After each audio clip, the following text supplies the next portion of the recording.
I had just printed my divorce papers when the doorbell rang. Standing in the pouring Seattle rain was the mistress's husband. He slammed a stack of documents onto my table and made an offer that froze my blood. He promised me $150 million, provided I did not wait 3 months, but Washington law demands a 90-day cooling-off period.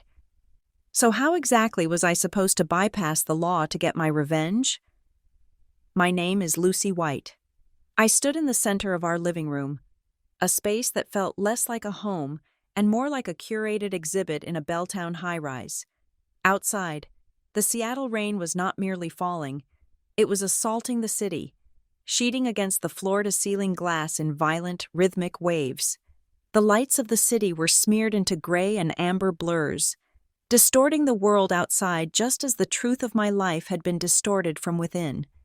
My hand was cold, clutched tight around the object that had just dismantled my marriage in under 60 seconds. It was Ethan's phone. He had left it on the kitchen island, a slab of Italian marble that cost more than my first car. He had rushed out to a client dinner, patting his pockets, checking his watch, but missing the one device that contained his entire shadow life. It was so careless. It was the carelessness of a man who believed he was untouchable, a man who believed his wife was too simple or too trusting to ever look. The screen lit up. It was a single notification, cutting through the silence of the apartment. Transfer complete? Old hotel tonight. The sender's name was displayed clearly. Sienna. I did not gasp. I did not drop the phone. I worked at Northglass Risk Advisory. My entire career was built on analyzing data, identifying threats, and predicting worst-case scenarios for corporations that had too much to lose. Panic was a luxury I could not afford in the boardroom, and I refused to afford it now in my own kitchen. I swiped the screen. I knew his passcode. It was the year he founded Pierce Harbor Solutions. He was that predictable. I bypassed the messages for a moment and went straight to the banking application. I needed to see the money. In my line of work, words were wind, but money was the map. Ethan had been telling me for 6 months that the company was struggling. He had told me that liquidity was tight, that we needed to cut back on personal expenses, that the market was brutal. I opened the transaction history for the joint operating account. There it was, a transfer initiated 10 minutes ago, $25,000. It was sent to an account labeled simply with initials. I scrolled back. $15,000 last week, $10,000 the week before. The operating fund he claimed was drying up was actually leaking, but it was a controlled leak, directed entirely into the pockets of Sienna Vale. I felt a physical chill that had nothing to do with the air conditioning. I switched back to the messaging app. I needed the context. I needed to know exactly how much of a fool he took me for. The chat log was a repository of deceit. It wasn't just the affair. Affairs were common, almost banal in our circle. It was the contempt. I scrolled up to a conversation from 3 days ago. Ethan. She is asking about the summer trip again. I told her the budget is frozen. Sienna. You need to be careful. Ethan. If she digs, she will find the shell company. Ethan. She won't dig. Lucy is a trophy wife. Sienna. She is decorative. She likes her yoga and her charity galas. She doesn't have the head for the numbers. I stared at the words. Trophy wife, decorative. I worked 60-hour weeks. I managed risk portfolios for infrastructure projects that kept this city standing. But to him, because I did not brag, because I kept my work separate from his ego-driven world, I was nothing more than an ornament. I read the next line. Ethan. Give me 3 months. I am moving the assets. Once the Queen Anne leverage is finalized, I will file. I will toss her out with nothing but her clothes. She won't even see it coming. The breath trapped in my lungs finally escaped in a sharp hiss. He wasn't just cheating. He was planning a demolition. He intended to strip me bare, financially and emotionally. My eyes moved to the window again. The reflection of the room stared back at me. The sterile white sofas, the abstract art he had chosen, the woman standing there with a phone in her hand. He wanted to toss me out? He wanted to leave me with nothing? I placed the phone back on the marble island, setting it down with the precision of a surgeon placing a scalpel. I did not cry. Crying was for people who still had hope that the situation could be salvaged. I had no such delusion. I walked into the study and opened my laptop. The blue light of the screen washed over my face. I did not go to social media. I did not call my best friend.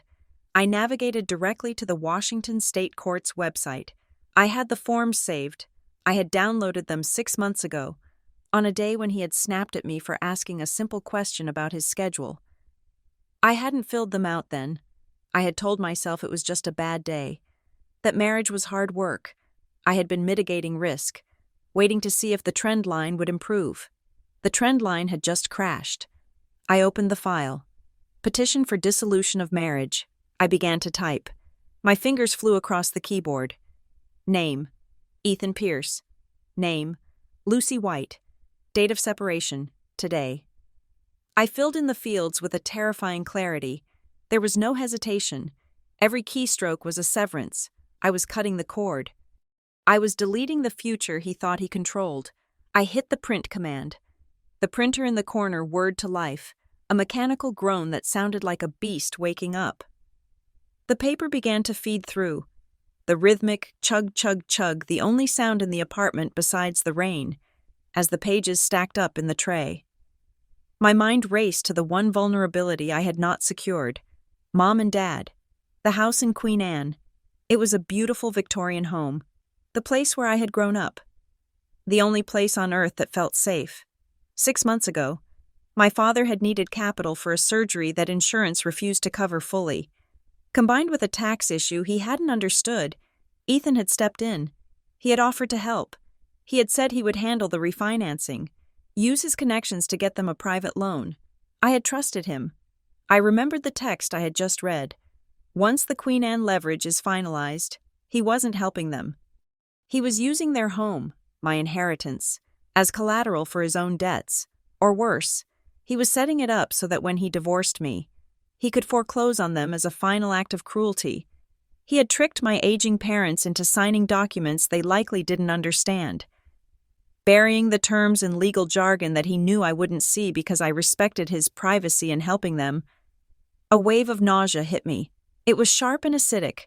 If I filed for divorce tonight, if I blew this up right now, he might trigger whatever trap he had set for the house. My parents could be on the street in 30 days. I looked at the stack of fresh, warm paper in the printer tray.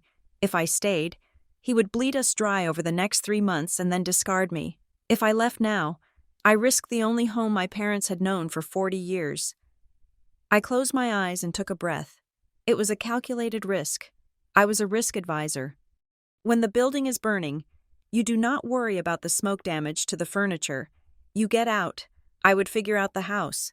I would hire my own forensic accountants. I would fight him for every single inch of that Queen Anne property. But I could not spend one more night in this bed, playing the role of the oblivious, decorative wife while he laughed about it with his mistress. Dignity, I whispered to the empty room. Divorce first, then war. I grabbed a manila folder from the drawer. I snatched the papers from the tray, squaring them on the desk. The ink was still warm. The smell of ozone and toner sharpened my nose. I needed a pen. I grabbed the Mont Blanc he had given me for our 5th anniversary, a gift that he had likely written off as a business expense. I signed the last page. The signature was jagged, angry. I shoved the papers into the folder. I was going to pack a bag, just the essentials. I would go to a hotel. I would serve him these papers the moment he walked through the door. I would not wait for a process server. I wanted the satisfaction of seeing his face when the trophy shattered in his hands. Ding dong. The doorbell chimed. My heart hammered against my ribs. It was him. He had realized he forgot the phone. He had turned around. He was back from the client dinner that never existed. Perfect. I picked up the folder. It felt heavy, like a weapon. I marched out of the study, my heels clicking on the hardwood floor with a militaristic cadence. The anger was a hot, bright thing in my chest. I was going to throw this folder in his face. I was going to tell him exactly where he could shove his operating fund and his 3-month plan. I reached the door. I didn't check the peephole. I didn't hesitate. I unlocked the deadbolt and yanked the heavy door open. The folder raised in my hand. the words of venom already forming on my tongue. "You forgot something, you liar. But I have a—" The words died in my throat. The folder lowered slowly to my side. The wind from the hallway blew rain in, cold and damp. But the man standing there was not Ethan. He was taller. His shoulders were broader, filling the frame of the doorway. He was wearing a charcoal suit that was soaked through, the fabric clinging to him, dark with the relentless Seattle rain. His hair was plastered to his forehead. Water dripped from his chin, but it was his eyes that stopped me. They were gray, like the storm clouds over the Sound, and they were terrifyingly calm. There was no apology in his stance, no confusion. He looked at me not as a stranger, but as a variable he had already solved. He looked at the phone I was still clutching in my other hand, Ethan's phone. Then his gaze dropped to the manila folder. He knew. I stood there, the petition for dissolution of marriage, trembling slightly in my grip, facing a man who looked like he had just walked out of a hurricane to deliver a judgment. "Lucy White," he said. It wasn't a question. The man standing on my welcome mat was not old, certainly not the age of my father, yet he carried an air of antiquity about him, a kind of hardened, ancient authority that made the air in the hallway feel suddenly thin. He was perhaps 40, maybe 42, with a jawline that could have been carved from granite and eyes that held absolutely no warmth. He was soaking wet. The rain from the Seattle storm had turned his dark hair into a sleek, heavy helmet and plastered his expensive wool coat to his broad shoulders.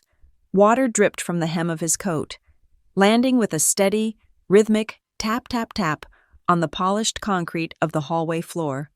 Yet, he did not shiver. He did not hunch his shoulders against the cold. He stood with a terrifying stillness, staring at me as if I were a line of code he had already deciphered. He knew my name, Lucy White. He had said it not as a question, not as a greeting, but as a statement of fact. It felt like a summons. I tightened my grip on the manila folder, my knuckles turning white. The urge to slam the door in his face was primal, a sudden flare of self-preservation, but my body refused to move. There was something about him that commanded attention, a magnetic pull of danger that froze me in place. "Who are you?" I asked, my voice sounding thinner than I wanted it to be. I tried to project the cold, professional demeanor I used when negotiating risk assessments for bridge collapses, but standing there in my cashmere cardigan with my life falling apart, I felt exposed. He did not answer immediately. He looked past me, his gaze slicing through the open door and into the pristine, sterile interior of the apartment Ethan and I shared. He seemed to be cataloging the furniture, the layout, the very atmosphere of the room. Then his eyes snapped back to mine. "Ethan is currently at the Hermes boutique in Bellevue," he said. His voice was low, a baritone that vibrated in the small space between us. It was devoid of emotion, factual and sharp. I blinked, thrown off balance. The non sequitur hit me like a physical blow. Why was this stranger talking about my husband? Why did he know where Ethan was when I had just been staring at his forgotten phone? "He is looking at a silk scarf," the man continued, watching my face closely for a reaction. "The vintage collection. He is debating between the blue and the gold. He will choose the gold because he thinks it looks more expensive." I felt a cold knot tighten in my stomach. The detail was too specific. It was too mundane to be a lie. "Why are you telling me this?" I demanded, stepping back slightly, ready to swing the heavy door shut. "Because he is not buying it for you," he said. The words hung in the humid air. They were simple words, brutal in their efficiency.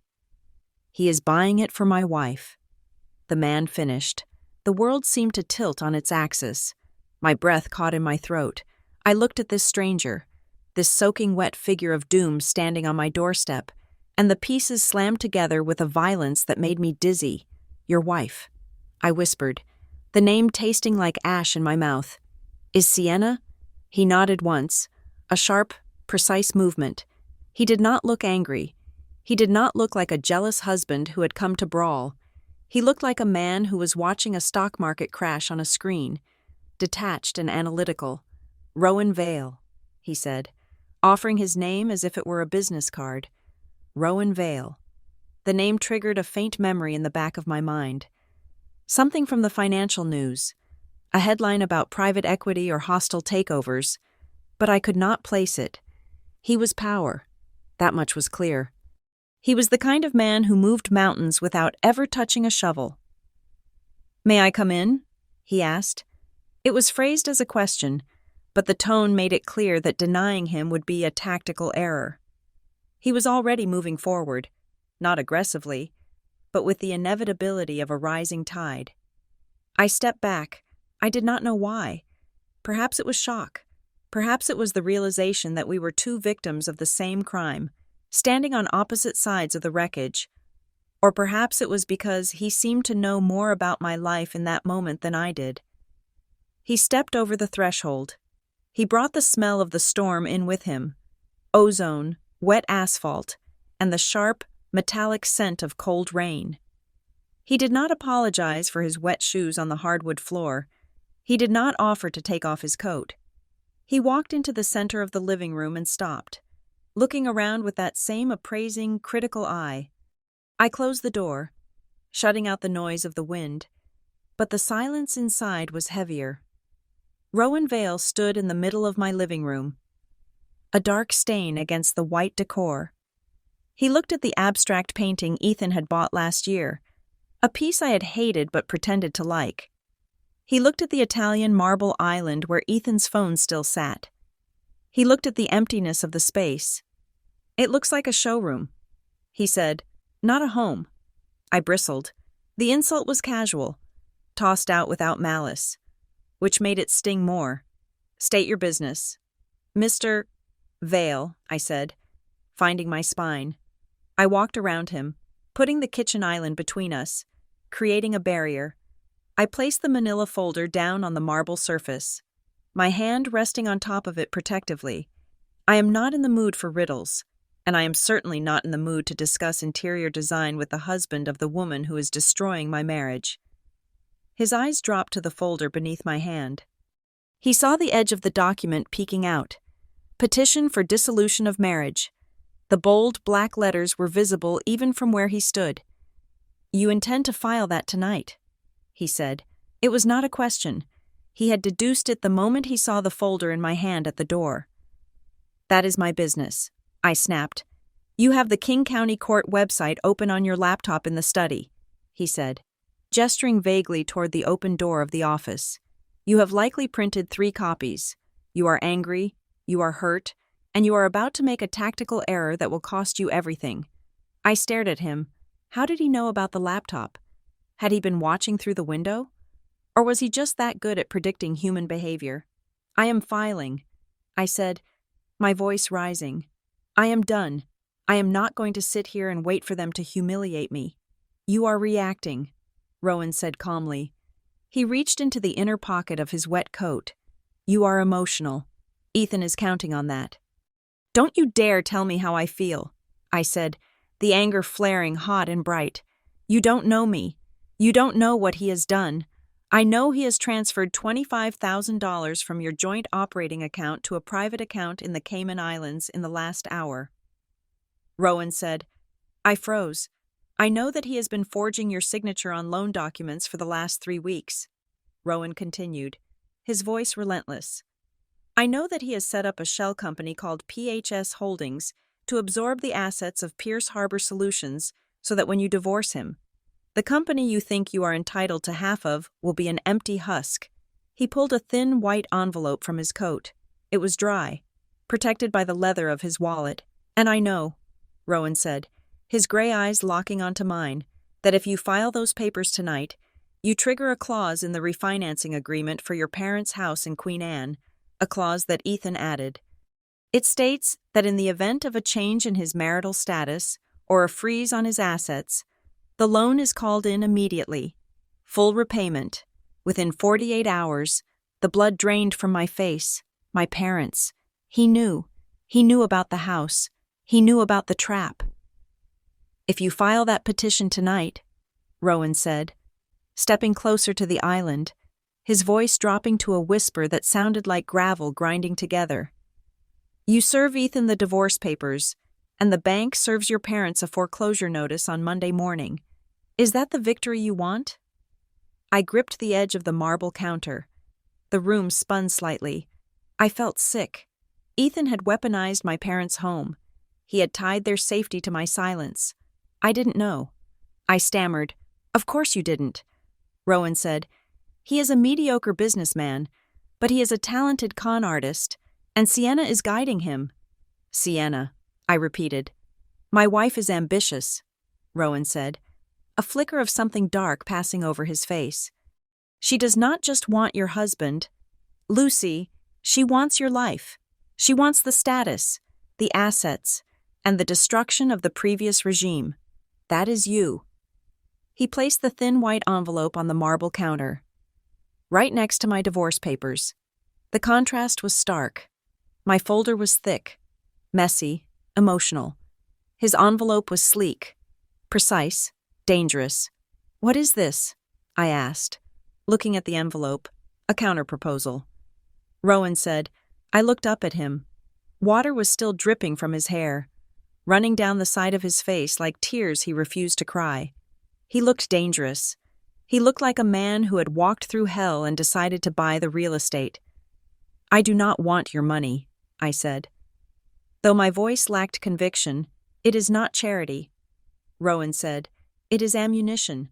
He checked his watch. It was a Patek Philippe, understated and worth more than my car. I have a car waiting downstairs, he said. I have a secure location where we can talk. This apartment is not safe. Ethan has likely installed keyloggers on your network. If he hasn't, Sienna has. I looked around the room. The walls suddenly felt very thin. The shadows seemed to stretch. You want me to go with you? I said. A stranger. Rowan Vale leaned forward, his hands resting on the counter. For the first time, I saw a crack in the ice. I saw a burning, cold rage deep in his eyes that matched my own. I am the only person in this city who hates them as much as you do, he said. He tapped the envelope with one long finger. Give me 20 minutes, he said. Just 20 minutes. Read what is inside. Listen to what I have to say. If after 20 minutes you still want to throw that folder at Ethan's face and watch your parents lose their home, I will drive you back here myself and hold the door for you. I looked at the envelope. I looked at the divorce papers that were now a loaded gun pointed at my own family. I looked at Rowan Vale. Why? I asked. Why are you doing this? Because, Rowan said, straightening up and buttoning his wet coat, I do not like it when people steal from me, and I certainly do not like it when they think they can get away with it.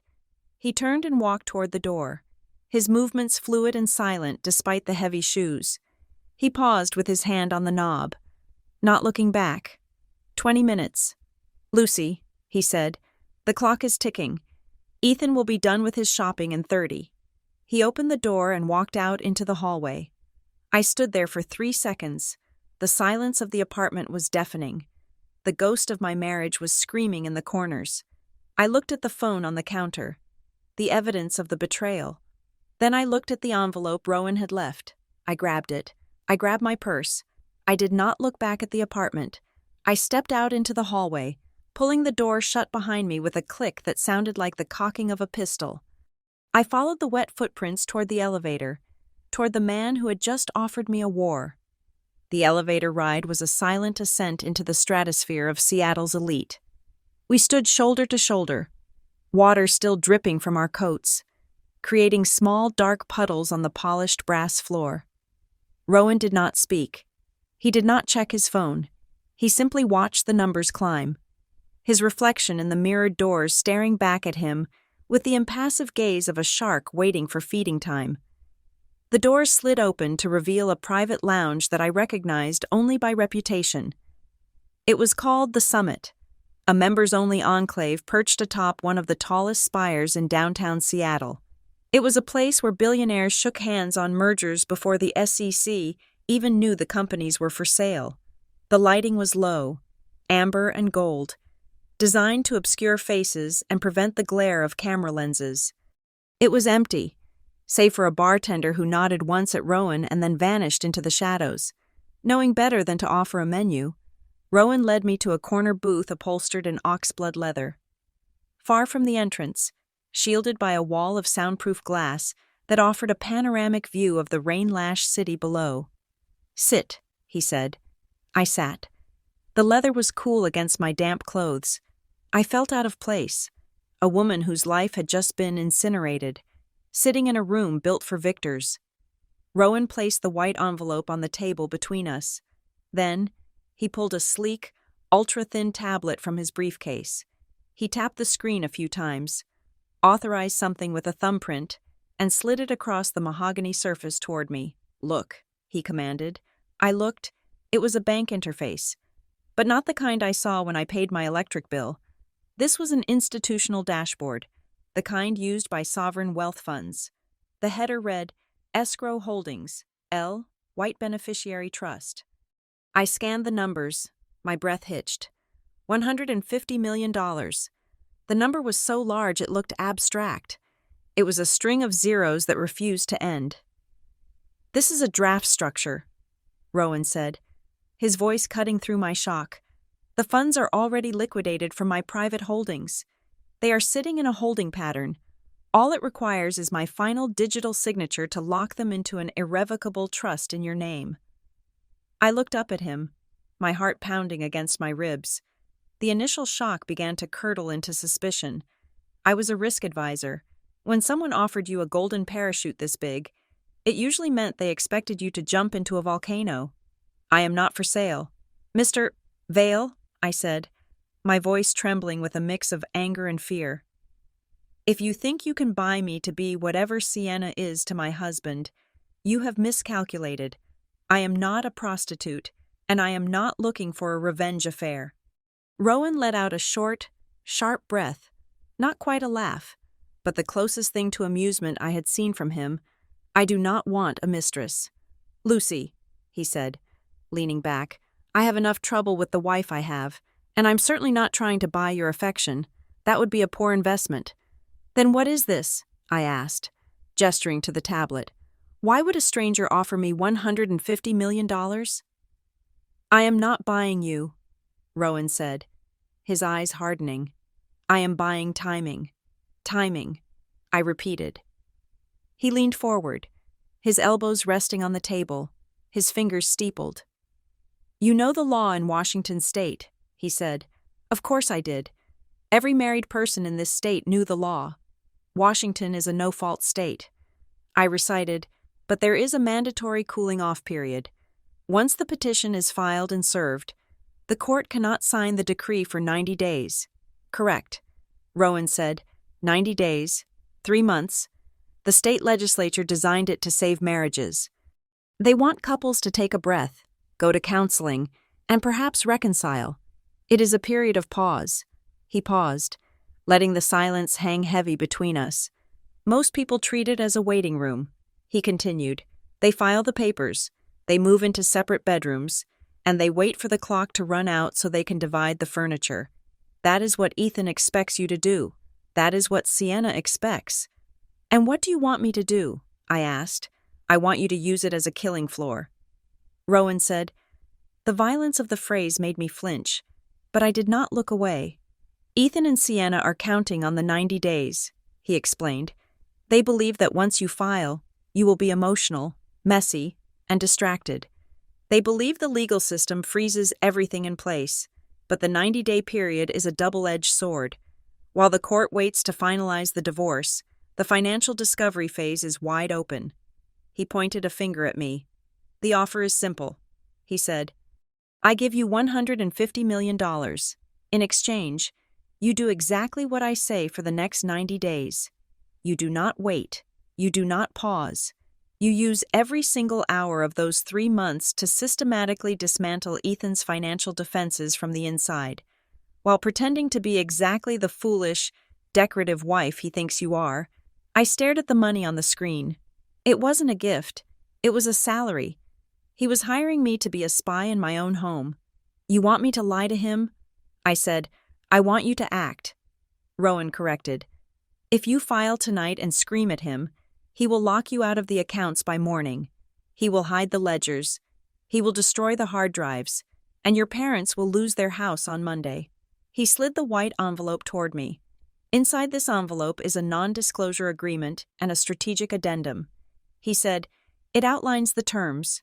You will file the petition for dissolution electronically tonight, using my private counsel. It will be filed under seal initially, so it does not hit the public docket immediately. And then," I asked. "And then?" Rowan said, his voice dropping to a conspiratorial whisper. "You go home. You unpack your bag. You cook him dinner. You smile when he lies to you about where he has been. You play the role of the devoted wife who is trying to make it work. You lull him into a false sense of safety." My stomach turned. The idea of sleeping in the same bed as Ethan, knowing he was buying gold scarves for another woman, made me physically ill. "I don't know if I can do that." I whispered, "You can," Rowan said, "because if you don't, Sienna wins." He saw my hesitation and decided to twist the knife.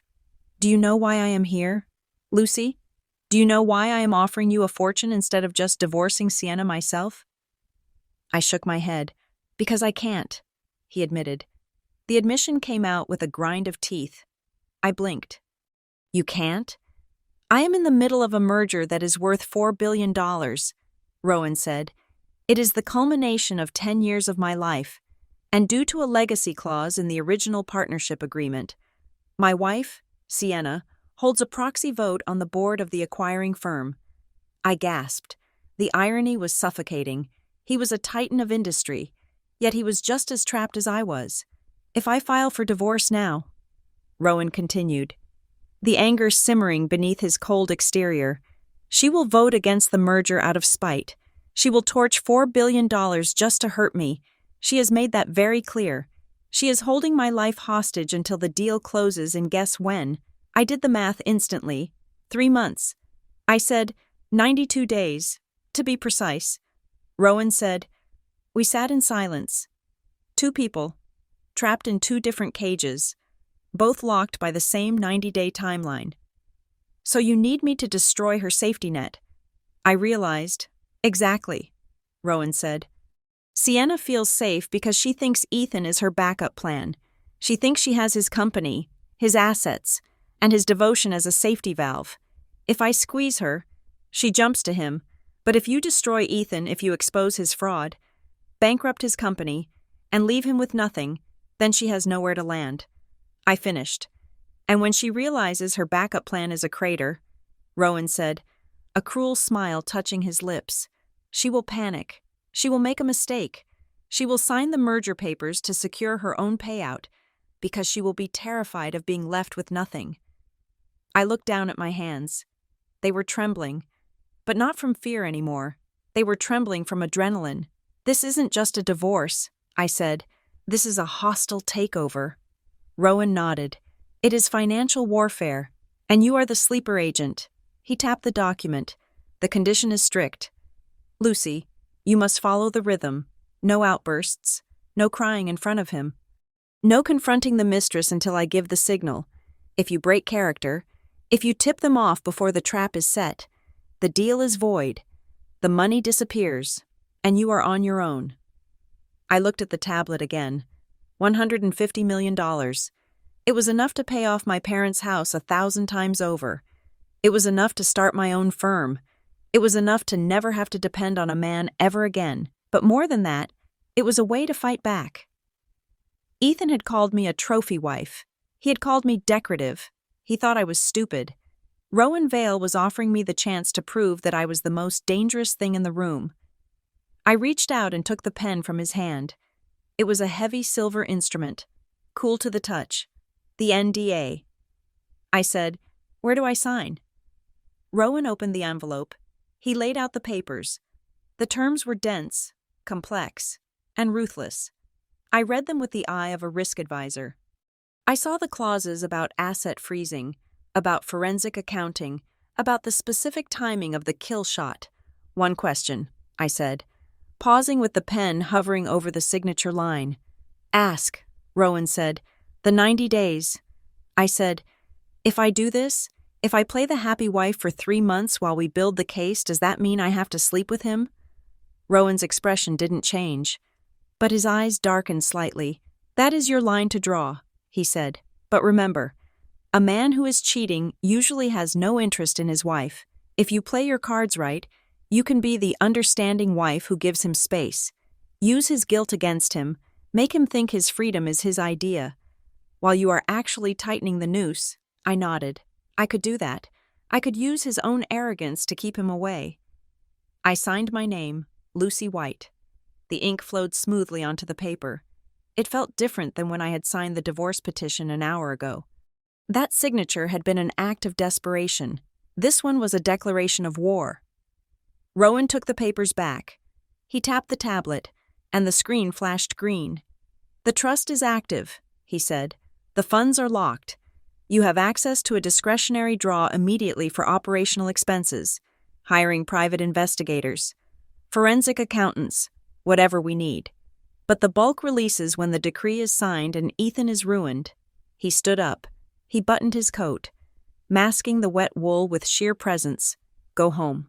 Lucy, he said, dry your hair. Put on the face cream he thinks you use for him. And when he comes home with that gold scarf, I stood up, facing him. I felt a strange surge of power. I know what to do. I said, tell me. Rowan challenged. I looked him in the eye. I will ask him if he had a good meeting, I said coldly, and I will smile. Rowan Vale looked at me for a long moment. For the first time, the calculation in his eyes softened into something that looked almost like respect.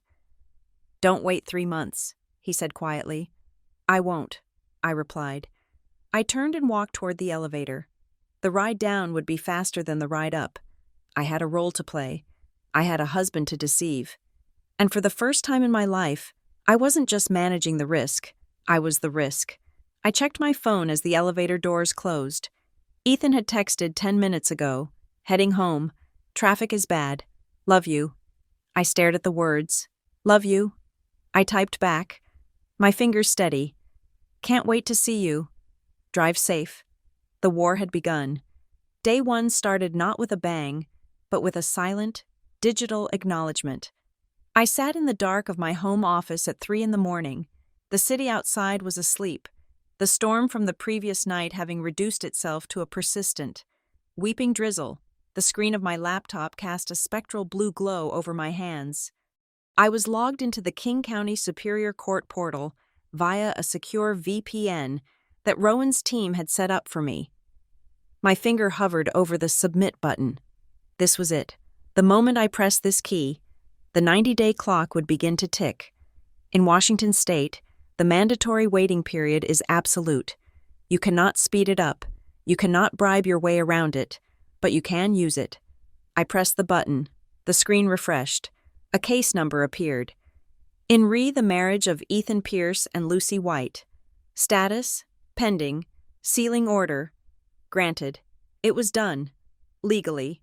I was already a woman at war. Physically, I was still wearing the silk pajamas my husband liked because they made me look soft. I closed the laptop and hid it inside a hollowed-out stack of architectural magazines on the bookshelf. A hiding spot so cliché that Ethan, who believed himself a genius, would never stoop to check it. The first item on my checklist was immediate triage. I needed to secure the bleeding wound that was my parents' home in Queen Anne. I could not sleep knowing that Ethan held the deed to their lives like a grenade pin. I picked up the phone Rowan had given me. It was a matte black device, heavy and buttonless, running an encrypted operating system that looked nothing like a standard smartphone. It had one contact saved. Architect. I typed a message. Initiate Queen Anne buyout.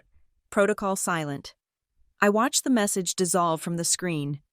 2 minutes later, a confirmation appeared. Executing via Shellcorp Redwood Trust. Funds transferred.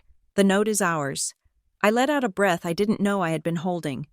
Rowan's team hadn't just paid off the loan, they had bought the debt. My parents' mortgage had been sold from the predatory lender Ethan had set up to a trust controlled by me. My parents would receive a notification that their loan servicer had changed, a common enough occurrence in banking, but Ethan would not be notified until I wanted him to be, As far as he knew, he still held the leverage. As far as reality was concerned, I now owned the paper he planned to hang me with. I checked the balance of the operational account Rowan had opened. It was down by $450,000. It was a staggering amount of money to spend before breakfast, but for the first time in months. I felt my heart rate slow down. Then, I heard the front door unlock. Ethan. I checked the time. 6 a.m. He was returning from the gym. We both knew the gym did not open until 5, and he had left at 3. Unless he had spent 3 hours doing cardio in a parking lot, he was lying. I stood up, smoothed my silk pajamas, and walked into the kitchen. This was the first test. Ethan walked in, smelling of expensive soap and rain. He wasn't sweaty. He looked energized, practically vibrating with the dopamine hit of a secret life. He was carrying a green juice, the kind he insisted we drink to optimize our biology. "Morning, babe," he said, breezing past me to peck me on the cheek. "You're up early." The kiss burned my skin. Yesterday, I would have asked him why his gym bag looked empty. Yesterday, I would have scanned his neck for marks.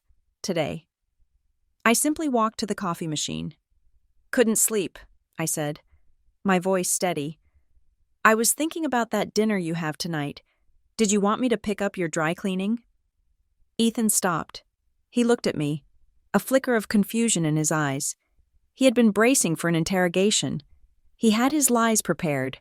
The broken treadmill, the chatty trainer, the long line at the juice bar. But I hadn't asked the questions. "Oh," he said, blinking. "No, yes, that would be great. Thanks. Loose." He relaxed. I saw the tension leave his shoulders. He thought he had won. He thought I was finally learning my place, the helpful, decorative wife who managed the domestic frictions so he could focus on being a titan of industry. "I'm making risotto tonight," I said, measuring out the coffee beans. "Mushroom and truffle oil, your favorite." "Sounds amazing," he said, pulling out his phone, his real phone. "I might be a little late. The quarterly review is brutal." "Take your time," I said, turning to face him with a smile that didn't reach my eyes. "I'll keep it warm." The lie tasted sweet. I wasn't just keeping dinner warm. I was keeping the seat warm while I sawed through the legs of his chair. As he went to shower, to wash off the scent of sienna veil, I sat at the kitchen island and mentally opened the ledger. Day 1, 89 days to go. By noon, I was at a co-working space in Fremont, miles away from my actual office or our apartment. I had told Ethan I was taking a personal day to reset and do some yoga. In reality, I was meeting the team Rowan had assembled. They were ghosts. There were 3 of them, sitting around a glass table covered in secure tablets and physical paper files. They didn't introduce themselves. Rowan had briefed me. "You don't need names. You need results." One of them, a woman with sharp glasses and hair pulled back so tight it looked painful, slid a document toward me. "We have successfully mirror-imaged his laptop hard drive," she said. Her voice was dry, like rustling paper. "He accessed the corporate server from the home Wi-Fi last night without a VPN. Amateur mistake." I looked at the data. It was a digital map of his fraud. "He's shifting liability," I said, scanning the columns. I recognized the accounting tricks. I used to catch people doing this for a living. "Look at these entries for consulting fees. They are round numbers. $50,000, $75,000, no consultant bills in round numbers. These are kickbacks." "Correct," the woman said, "and they are going to a firm registered in Delaware. We are still piercing the corporate veil, but we are 90% sure the beneficiary is a relative of Sienna Vale." "Her brother," I said. "Rowan told me she has a brother who manages her investments." "We will flag it," the woman said. "But here is the immediate threat." She tapped a red folder. "He has scheduled a reappraisal of your Belltown apartment for Friday," she said. My blood ran cold. "Why?" I asked. "We have equity, but not enough to pull out significant cash without triggering a rate adjustment." "He isn't looking for a rate adjustment," the woman said. He is looking for a bridge loan. He needs $3 million liquid to cover a margin call on his personal trading account. He gambled on tech futures and lost. If he doesn't cover it by the end of the month, his credit collapses. And he wants to use our home to cover his gambling debt, I said. He intends to forge your signature on the spousal consent form, she said. We found a digital practice sheet on his iPad. He has been tracing your signature for a week. I felt a surge of nausea, followed instantly by a cold, hard rage. He was practicing my signature like a schoolboy learning cursive. He viewed my identity as just another asset to be utilized. What do I do? I asked. If I block the appraiser, he'll know I know. No, the woman said. Let the appraiser come. Let him value the house. Let Ethan print the loan documents. Let him sign your name. Why? Because, a man at the end of the table spoke up. Attempted fraud is hard to prove. Executed fraud is a felony. We need him to submit the documents to the bank. Once that timestamp hits the server, we have him on bank fraud, wire fraud, and identity theft. That is the leverage Rowan wants. I nodded. It was a trap. I had to let him rob me so I could catch him holding the bag. One more thing, the woman said. She pushed a printed itinerary across the table. He has blocked out next weekend on his calendar. Chicago Tech Summit. I looked at the dates. Friday to Sunday. I checked the Chicago convention schedule, I said. There is no Tech Summit. Correct, she said. But there is a reservation at the Four Seasons in Napa Valley under the name Mr. and Mrs. Smith, a very original alias. I pulled out my personal phone and opened Instagram. I navigated to a burner account I used to stalk Sienna. I didn't have to look far. Her story, posted 2 hours ago, was a picture of a suitcase with a sun hat and a bottle of wine. The caption read, "Counting down the days to wine country, deserved escape." He's taking her to Napa, I said, on our anniversary weekend. The realization hit me with a dull thud. Next weekend was our 5th anniversary. He had told me he had to work. He had looked me in the eye and said he was heartbroken that he would miss our dinner. Do not react, the woman said, watching me closely. Rowan was very clear. If you confront him about Napa, he cancels. If he cancels, he stays in town. If he stays in town, he might catch on to the asset freeze we are initiating on the shell companies. I won't react, I said. My voice sounded mechanical. I will help him pack. I went home that evening with a headache that throbbed behind my eyes. The role of the good wife was exhausting. It required a level of suppression that felt physically damaging. Ethan was already home. He was sitting on the sofa, a glass of scotch in his hand. Looking at the wall, he looked stressed. The margin call, the $3 million he needed.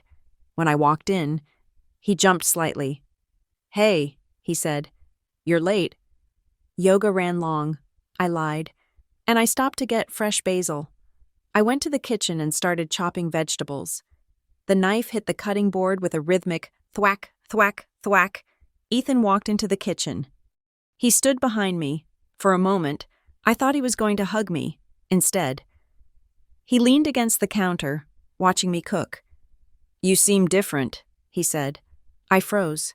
Had I slipped? Had I been too cold? Different how? I asked, keeping my eyes on the basil. Calm, he said. Usually, you'd be asking me about the quarterly numbers or nagging me about the trip to your parents. You've been quiet, peaceful. He took a sip of his scotch. I like it, he added. It makes it easier to come home. I turned to look at him. He was smiling. It was a genuine smile. He truly believed that my silence was a gift to him. He thought he had finally broken me into the perfect shape, a wife who cooked, didn't ask questions, and let him live his double life in peace. He had no idea that my silence was the sound of a scope adjusting its aim. I'm just trying to be supportive, I said softly. I know how much pressure you're under with the company. I want this home to be your sanctuary. Ethan's eyes softened. He reached out and touched my cheek. You're the best, Lucy, he said. I don't say that enough. No, I thought. You don't. Oh, by the way, he said, pulling his hand back. I need to have an appraiser come by on Friday. Just a routine thing for the insurance update. The premiums are going up. You know how it is. The lie was smooth, slick. Friday? I asked. I'll be here. Do you need me to sign anything? No, he said quickly. I'll handle the paperwork. You just let him in. Okay, I said. I'll make sure the place looks perfect. Great. He drained his glass. I'm going to finish up some emails. He walked away. I watched his back. The man I had married. The man I had promised to love and cherish. He was walking away to forge my signature and sell our home to pay for his mistakes. I pulled the burner phone from my pocket, shielding it with a dish towel. I typed a message to Rowan. The appraiser is confirmed for Friday. He took the bait. Also, he thinks I'm the perfect wife. A moment later, the phone buzzed. Good. Let him sleep soundly. We take the house on Monday. I put the phone away and turned back to the risotto. I stirred the pot, watching the rice swirl in the boiling broth. Later that night, after Ethan had fallen asleep, his phone face down on the nightstand, I went into the bathroom. I locked the door. I looked at myself in the vanity mirror. I had spent 5 years trying to be what Ethan wanted. I had dressed in the colors he liked. I had worn my hair the way he preferred. I had dimmed my own intelligence so he could feel like the smartest person in the room. I looked at the woman in the glass. She looked tired. Her eyes were rimmed with red. But there was something else there, too. A hardness. A clarity. I took a makeup wipe and scrubbed my face. I wiped away the foundation, the blush, the contouring. I stripped it all down until it was just skin. Goodbye, Lucy the trophy, I whispered. I wasn't decorative anymore. I was structural. And when a structure fails, it brings the whole house down. I unlocked the bathroom door and walked back into the bedroom. I climbed into bed next to the enemy, pulled the duvet up to my chin, and for the first time in weeks, I fell asleep instantly. I had work to do tomorrow. The conference room in Rowan's private offices was not designed for comfort. It was designed for truth. The walls were glass, the table was slate, and the air was kept at a temperature that discouraged drowsing. It was here, 3 days after I had filed for divorce in secret, that the true anatomy of my marriage was laid out on a screen in high definition. Rowan stood at the head of the table. He had discarded his suit jacket. His sleeves rolled up to reveal forearms that looked like they could strangle a bear or sign a billion-dollar merger with equal ease. He did not look like a man who was winning. He looked like a man who was hunting. You need to see this, Rowan said. He did not ask if I was ready. He simply pressed a key on his laptop. The main screen on the wall illuminated. It was a forensic audit of Pierce Harbor Solutions, my husband's company. I leaned forward, putting on my glasses. I was a risk advisor. I spent my days looking for cracks in the foundations of multinational corporations. I knew how to read a balance sheet better than I knew how to read sheet music, but what I saw on that screen made my stomach drop. Revenue recognition, I whispered, tracing the lines with my eyes. He is booking sales that haven't happened yet. Aggressively, Rowan confirmed. Look at the Q3 projections. He has listed 3 contracts with municipal governments in Portland as secured revenue. My team called the city managers in Portland this morning. Those contracts are still in the proposal stage. He hasn't won them. He hasn't even been shortlisted. He's inflating the valuation, I said, the realization settling in like a stone. He is making the company look profitable on paper to secure lines of credit, but there is no actual cash coming in. It is a Ponzi scheme of his own making, Rowan said. He borrows money to pay the interest on the previous loans, hoping the big contract lands before the music stops. But that is not the worst part. Rowan tapped the keyboard again. The screen shifted to the expense reports. The operating fund, Rowan said. This is where the blood is leaking. I looked at the withdrawals. They were frantic, irregular. $7,000 for client relations, $12,000 for logistics, $9,000 for external storage. He isn't investing in the business. I said, my voice cold. He is stripping it. He is moving cash out as fast as he can borrow it, Rowan said. He is pushing all his vendor payments to the next quarter. He is stiffing his suppliers to keep cash liquid in his hand. And do you know where that cash is going? He didn't have to tell me. Sienna, I said. Sienna, Rowan nodded. But not just for handbags and hotels. He is funding a separate entity, a lifeboat, for when Pierce Harbor Solutions inevitably crashes into the rocks. Rowan slid a physical document across the slate table. It was a copy of a loan agreement. It was dated 3 months ago. This is the mortgage document for your apartment in Belltown, Rowan said. The second mortgage, $2 million. I froze. We don't have a second mortgage. I never signed off on one. The deed is in both our names. He can't borrow against it without my consent. Rowan didn't say anything. He just pointed at the bottom of the page. My eyes followed his finger. There, on the signature line, was my name. Lucy White. I stared at it. It was a good forgery. The slant was right. The loop on the L was nearly perfect. But the T was crossed with a heavy, downward stroke. I crossed my T's straight. That's not me, I said. The anger started as a low hum in my ears. He forged my signature. He committed a felony to steal $2 million of equity out of our home. Look at the notary stamp, Rowan said. I looked. Marcus Thorne. Commission expires 2027. Who is Marcus Thorne? I asked. Rowan's face was grim. Marcus Thorne was the gallery manager for Sienna's art exhibition 2 years ago. He is on her payroll. He didn't witness you signing that document. Lucy. He stamped it in a back room while Sienna watched. I felt the air leave the room. It wasn't just Ethan acting out of desperation. It was a coordinated attack. Sienna had provided the notary.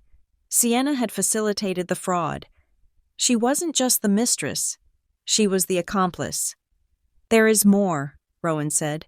How can there be more? I asked, feeling a wave of exhaustion. He stole the equity. He faked the revenue. Rowan opened a file on the screen labeled Intercepted Comms.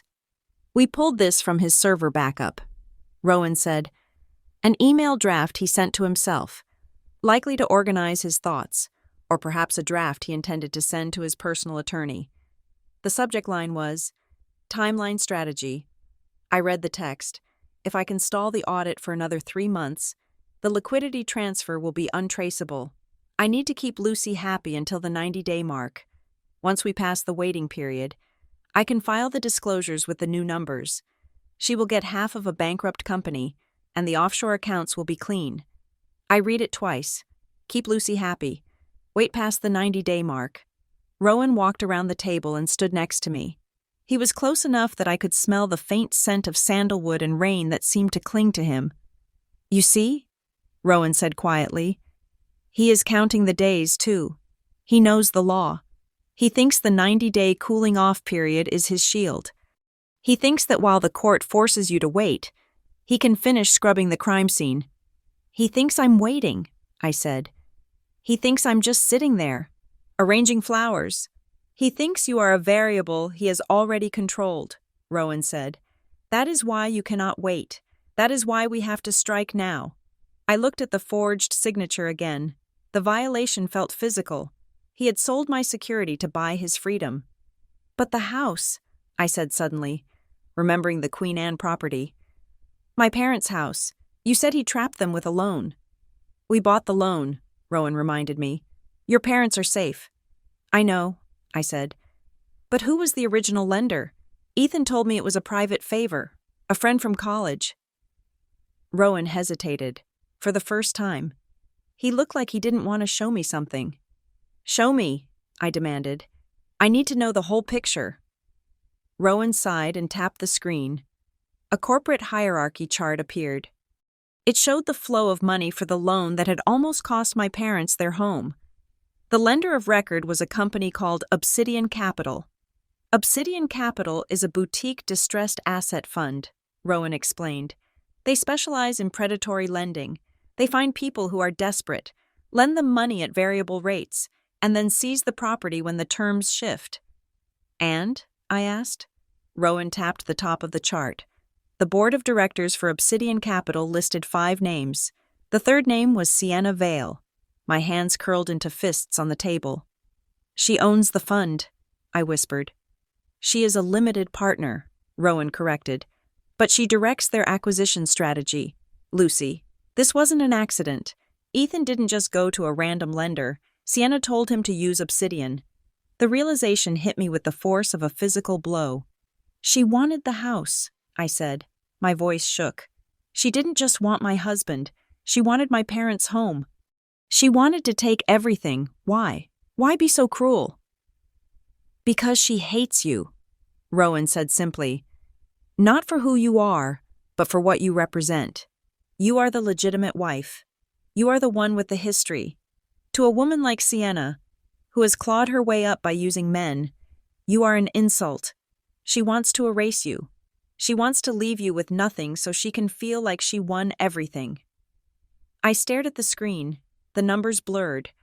I thought about my mother, gardening in the backyard of that Queen Anne house. I thought about my father, trusting Ethan, shaking his hand, thanking him for saving them. It was all a game to them. Ethan was the pawn, and Sienna was the queen, moving him across the board to wipe me out. They were going to take the company, the apartment, the money, and even my childhood home, and they were laughing about it. They were going to spend my anniversary weekend in Napa, drinking wine, celebrating their victory, waiting for the 90-day clock to run out so they could pull the trigger. I stood up. The chair scraped loudly against the slate floor. I walked to the window. The rain was still falling over Seattle, washing the city in gray. But I didn't feel gray anymore. I didn't feel sad. I didn't feel the heavy, suffocating weight of heartbreak. I felt light. I felt sharp. I looked at my reflection in the glass. I looked at the woman who had been polite for 34 years, the woman who had followed the rules, the woman who had tried to be useful. That woman was gone. I turned back to Rowan. He was watching me, his arms crossed, his face unreadable. He was waiting to see if I would break. He was waiting to see if the pressure was too much. I picked up the secure black phone he had given me. I opened the messaging app. I didn't need to ask for permission. I didn't need to ask for advice. I knew exactly what needed to happen next. I looked at Rowan. You said you had a button, I said. A way to accelerate the timeline, a way to make the trap snap shut before they even know they are standing in it. I do, Rowan said. But once you press it, there is no going back. It initiates the hostile takeover of the debt. It freezes the assets. It triggers the subpoenas. It is total war. Good, I said. Are you sure? Rowan asked. It will get ugly. Ethan will panic. He might come for you. Let him come, I said. I'll be waiting. I looked down at the phone. My thumbs hovered over the screen. I typed 5 words. They were simple words, but they carried the weight of $150 million and a lifetime of rage. I hit send. Rowan's phone buzzed on the table. He looked down at it. He read the message. Give me the button. He looked up at me, and for the first time, a genuine smile touched his lips. It wasn't a nice smile. It was a wolf smile. Done, he said. He reached for his laptop. Welcome to the war. Lucy? I didn't smile back. I just picked up my purse and walked to the door. I had a dinner to cook. I had a husband to kiss. And I had a life to dismantle, one forged signature at a time. The helicopter ride to the San Juan Islands was a study in gray. The sky was a bruised slate, merging seamlessly with the churning waters of the Sound below. Inside the cabin, the noise of the rotors was deafening, making conversation impossible, which was exactly how Rowan Vale seemed to prefer it. He sat across from me, reading a dossier on his tablet, his face a mask of concentrated indifference. We were heading to a private retreat on Orcas Island. Rowan had called it a secure facility, but when we landed on the private helipad, it looked more like a fortress disguised as a luxury resort. The architecture was severe, glass, steel, and raw timber, perched precariously on a cliff edge. staring down the turbulent Pacific. There was no cell service here, no Wi-Fi that wasn't routed through 3 layers of encryption. It was a vacuum, designed to suck the noise out of your head so you could focus on the only thing that mattered: survival. "We have 48 hours, Rowan said as we walked into the main hall, the echo of our footsteps swallowed by the high ceilings. "Ethan thinks you are at a wellness retreat in Sedona. I have had my team plant digital breadcrumbs to confirm that story. If he checks your credit card, he will see a charge for a spa in Arizona. But you are here." "And why am I here?" I asked, dropping my bag on the floor. The space was beautiful but cold. The fire in the massive stone hearth offered light, but it didn't seem to offer any heat. "Because you are sloppy," Rowan said. I stiffened. "Excuse me?" "You are smart," he corrected, walking to a long wooden table covered in stacks of paper. "But you are legally sloppy. You look at a contract and you see what you want to see. You see the promise. I need you to see the trap." He pulled out a chair. It wasn't an invitation. It was a command. "Sit," he said. For the next 6 hours, Rowan Vale dismantled my understanding of the world. He didn't yell. He didn't condescend. He simply placed documents in front of me, redacted merger agreements, complex trust structures, hostile takeover bids, and told me to find the knife. "Read Clause 14B, he said, tapping a page with a pen. I read it. "It says the assets are protected in the event of a bankruptcy." "Read it again," he said. "Look at the definition of assets." I squinted at the fine print. "Assets defined as tangible property held within the continental United States." "And where is the intellectual property held?" Rowan asked. I scanned the document. "In a holding company in Ireland." "Exactly," Rowan said. "So if the company goes bankrupt, they keep the buildings, which are worthless, but they lose the patents, which are worth billions. You just lost your client a fortune because you didn't read the definitions." I sat back, rubbing my temples. "This is exhausting." "Poverty is exhausting," Rowan countered. "Losing is exhausting. This is just work." I looked at him. He had been standing over my shoulder for hours, smelling of crisp linen and that faint, rainy scent. He was relentless, but unlike Ethan, who used to sigh and take papers out of my hand saying, "Don't worry your pretty head about it," Rowan forced me to understand. He didn't treat me like a trophy. He treated me like a weapon that needed sharpening. "Why does this matter?" I asked, gesturing to the pile. "Ethan isn't this sophisticated. He's just a liar." "Ethan is a blunt instrument," Rowan agreed. "But Sienna is not. She grew up in this world. She speaks this language. If you want to beat her, you cannot just be right. You have to be lethal. You have to find the clause in the Pierce Harbor ledger that allows us to trigger the default before the 90 days are up." "The change of control provision," I murmured, remembering the file from yesterday. Rowan stopped.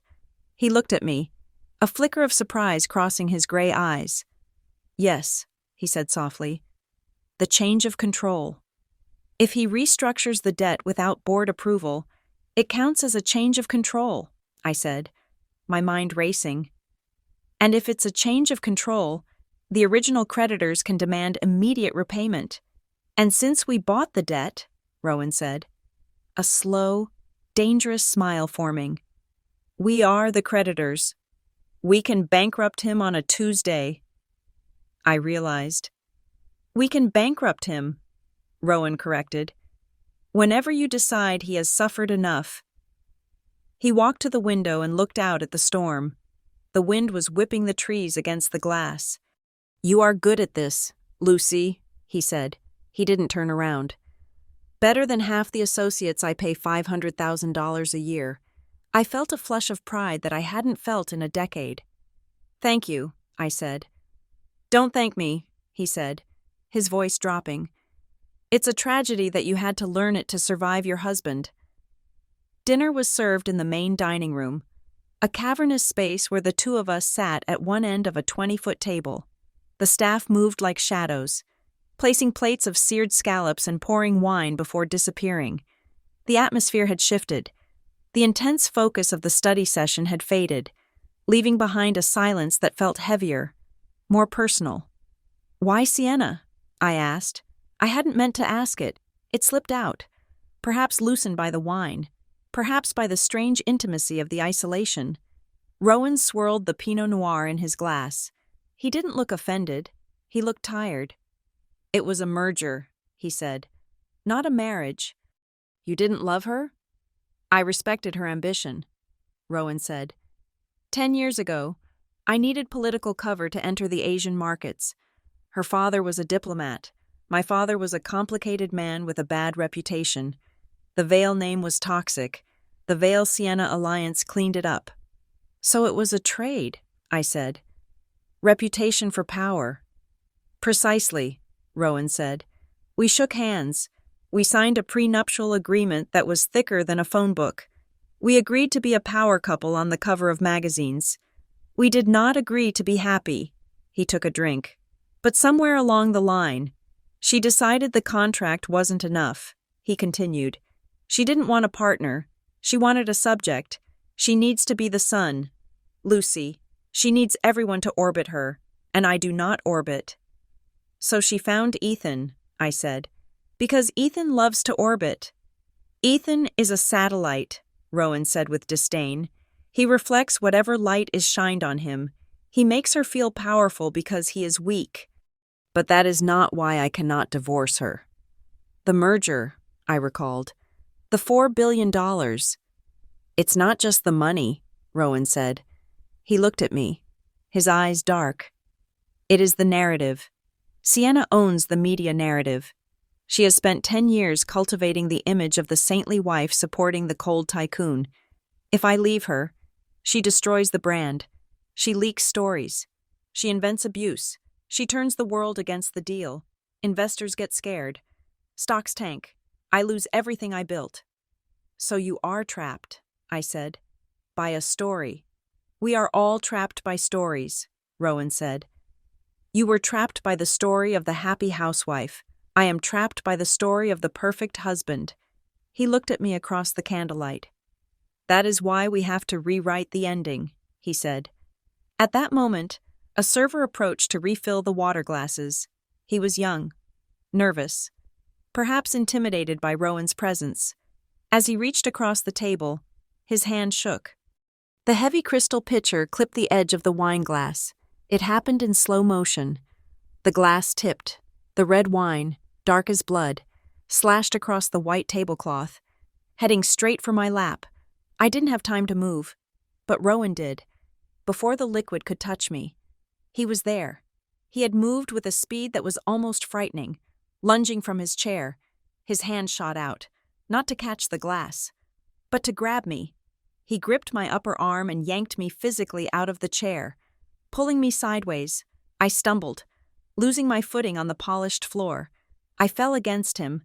His arm went around my waist to steady me. For a second, the world stopped. I was pressed against his chest. I could feel the hardness of his muscles through his dress shirt. I could feel the heat of his body. My hands were flat against his lapels, clutching the fabric for balance. The wine dripped onto the floor, staining the wood, but I was dry. I looked up. Rowan was looking down at me. His face was inches from mine. I could see the flecks of gold in his gray eyes. I could feel his breath, warm and slightly scented with wine. His grip on my waist was firm, possessive, protective. It wasn't the way a business partner holds you. It wasn't the way a stranger holds you. It was the way a man holds a woman he doesn't want to let go of. My heart hammered against my ribs, a traitorous rhythm that had nothing to do with fear and everything to do with a sudden, electric awareness. This was dangerous. This was a violation of the plan. We were generals in a war, not lovers. "Are you okay?" he asked. His voice was rough, lower than usual. My voice failed. "Yes, you moved fast." He didn't let go. He held me for 1 second longer than was necessary. 1 second that stretched into an eternity. "Reflex," he said, but his eyes searched mine, dropping to my lips for a fraction of a second before snapping back up. The air between us crackled with a tension so thick it felt like static. I stepped back, breaking the contact. The loss of his warmth was immediate and shocking. "I'm fine," I said, smoothing my dress, my hands shaking. "It's just wine." Rowan straightened his cuffs. The mask slammed back down over his face. But I saw the crack. I saw the pulse beating in his jaw. "Clear the table," he ordered the terrified waiter, his voice ice cold. "And bring Ms. White a fresh napkin." He turned away from me, walking toward the fireplace, putting distance between us. "That was not in the plan," I whispered, mostly to myself. Rowan heard me. He stared into the fire. "I also hate variables," he said, "but we deal with them." We didn't finish dinner. The mood was broken, or perhaps it was too charged to continue. I went to my room, a suite that overlooked the crashing ocean. I sat on the edge of the bed, my mind replaying the moment his arm had tightened around me. I felt guilty. I was still married, technically, but then I remembered Ethan in Napa, probably laughing with Sienna right now, and the guilt evaporated. Instead, I felt fear, not of Rowan, but for him. He was risking a $4 billion deal. He was risking his reputation. Why? Because he hated Sienna? Or because he saw something in me that he wanted to save? A knock on the door made me jump. It wasn't Rowan. It was his head of security, a man with a face like a closed fist. "Mr. Vale asked me to give you this," the man said. He handed me a thick, black folder. He said to read it alone. I took the folder. "Thank you." The man left. I locked the door. I sat under the lamp and opened the file. The first page was titled, Protocol Omega, Contingency Assets. I started reading. It wasn't a business plan. It was a will, or something close to it. It assigned the rights to the $150 million trust to me permanently, regardless of the outcome of his merger. It contained deeds to a property in Switzerland, passports with new names. But the note clipped to the back was what stopped my heart. It was handwritten, the ink dark and heavy.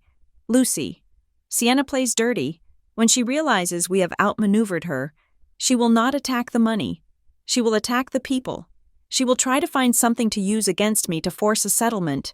If I disappear, if I am detained, if my accounts are frozen, if I go silent for more than 24 hours.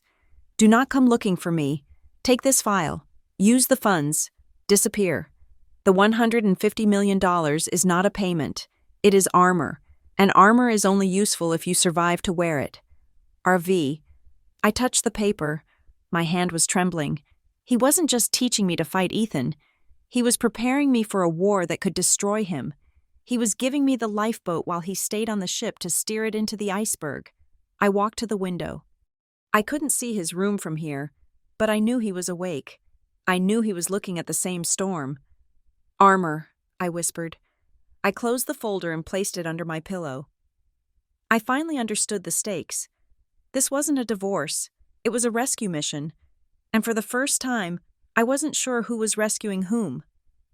Day 4 was over. 86 days left, and the fire was already burning too hot to control. The Seattle Art Museum had been transformed into a temple of self-congratulation. The Great Hall was awash in purple mood lighting, and the air smelled of expensive perfume, catering-grade salmon, and desperate ambition. It was the annual Emerald Gala, the kind of event where the city's tech elite pretended to care about impressionist paintings while actually sizing up each other's stock options. Ethan gripped my arm as we walked up the grand staircase. His hand was clammy. "Smile," he hissed, though he kept his own teeth gritted behind a practiced grin. "We need to find the investors from the venture capital firm. If they see us looking solid, they might expedite the bridge loan." I looked at him. He was wearing a tuxedo that cost $6,000, yet he looked like a man wearing a wire. He was twitchy. His eyes darted around the room, scanning for threats, scanning for creditors, scanning for the ghosts he had created. I, on the other hand, felt perfectly calm. I had chosen my outfit with the precision of a military strike. For years, Ethan had dressed me, He liked me in pastels, in soft fabrics, in things that made me look approachable and submissive. Tonight, I had gone rogue.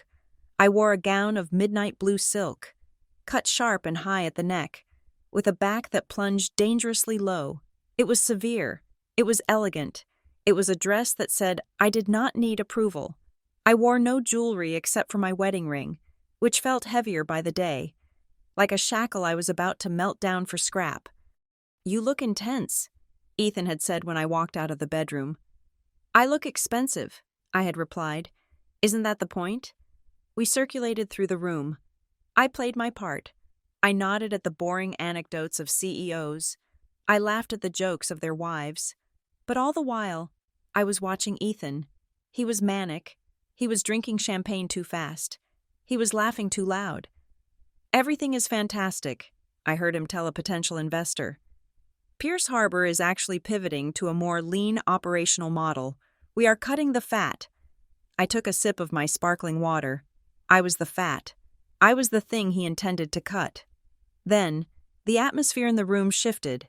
It was subtle, like a change in air pressure before a thunderstorm. Heads turned. Conversations stalled for a fraction of a second. I followed the gaze of the room toward the entrance. Sienna Vale had arrived. She did not walk. She invaded. She was wearing red. A violent, screaming scarlet gown that clung to her body like a second skin. It was a dress designed to start fights. It was a dress that declared war on every other woman in the room. But she wasn't alone. On her arm was a man I recognized from the business pages. He was a 70-year-old shipping magnate, a man known for his deep pockets and wandering hands. Sienna was beaming at him, whispering in his ear, playing the role of the adoring muse. I felt Ethan stiffen beside me. His grip on my waist tightened to the point of pain. "What is she doing here?" he muttered. It wasn't a question. It was a plea to a god he had stopped believing in. "Who?" I asked, turning to him with wide, innocent eyes. Ethan choked. He couldn't answer. He was staring at his mistress, the woman he was planning to run away with, the woman he had bought a gold scarf for, and he was watching her drape herself over another man's wallet. Sienna scanned the room. Her eyes locked onto us instantly. She didn't look away. She didn't look ashamed. She smiled. It was a predator's smile, sharp and knowing. She steered her elderly date directly toward us. "Ethan," I said, keeping my voice light and breezy. "That woman in the red, she is staring right at you. Do you know her?" Ethan turned pale. The blood drained from his face so fast I thought he might faint. "No," he said too quickly. I think I've seen her at industry events. She's nobody." "She seems to think she's somebody," I observed. Sienna and her date stopped 10 feet away. She raised her champagne flute in a mock toast to Ethan.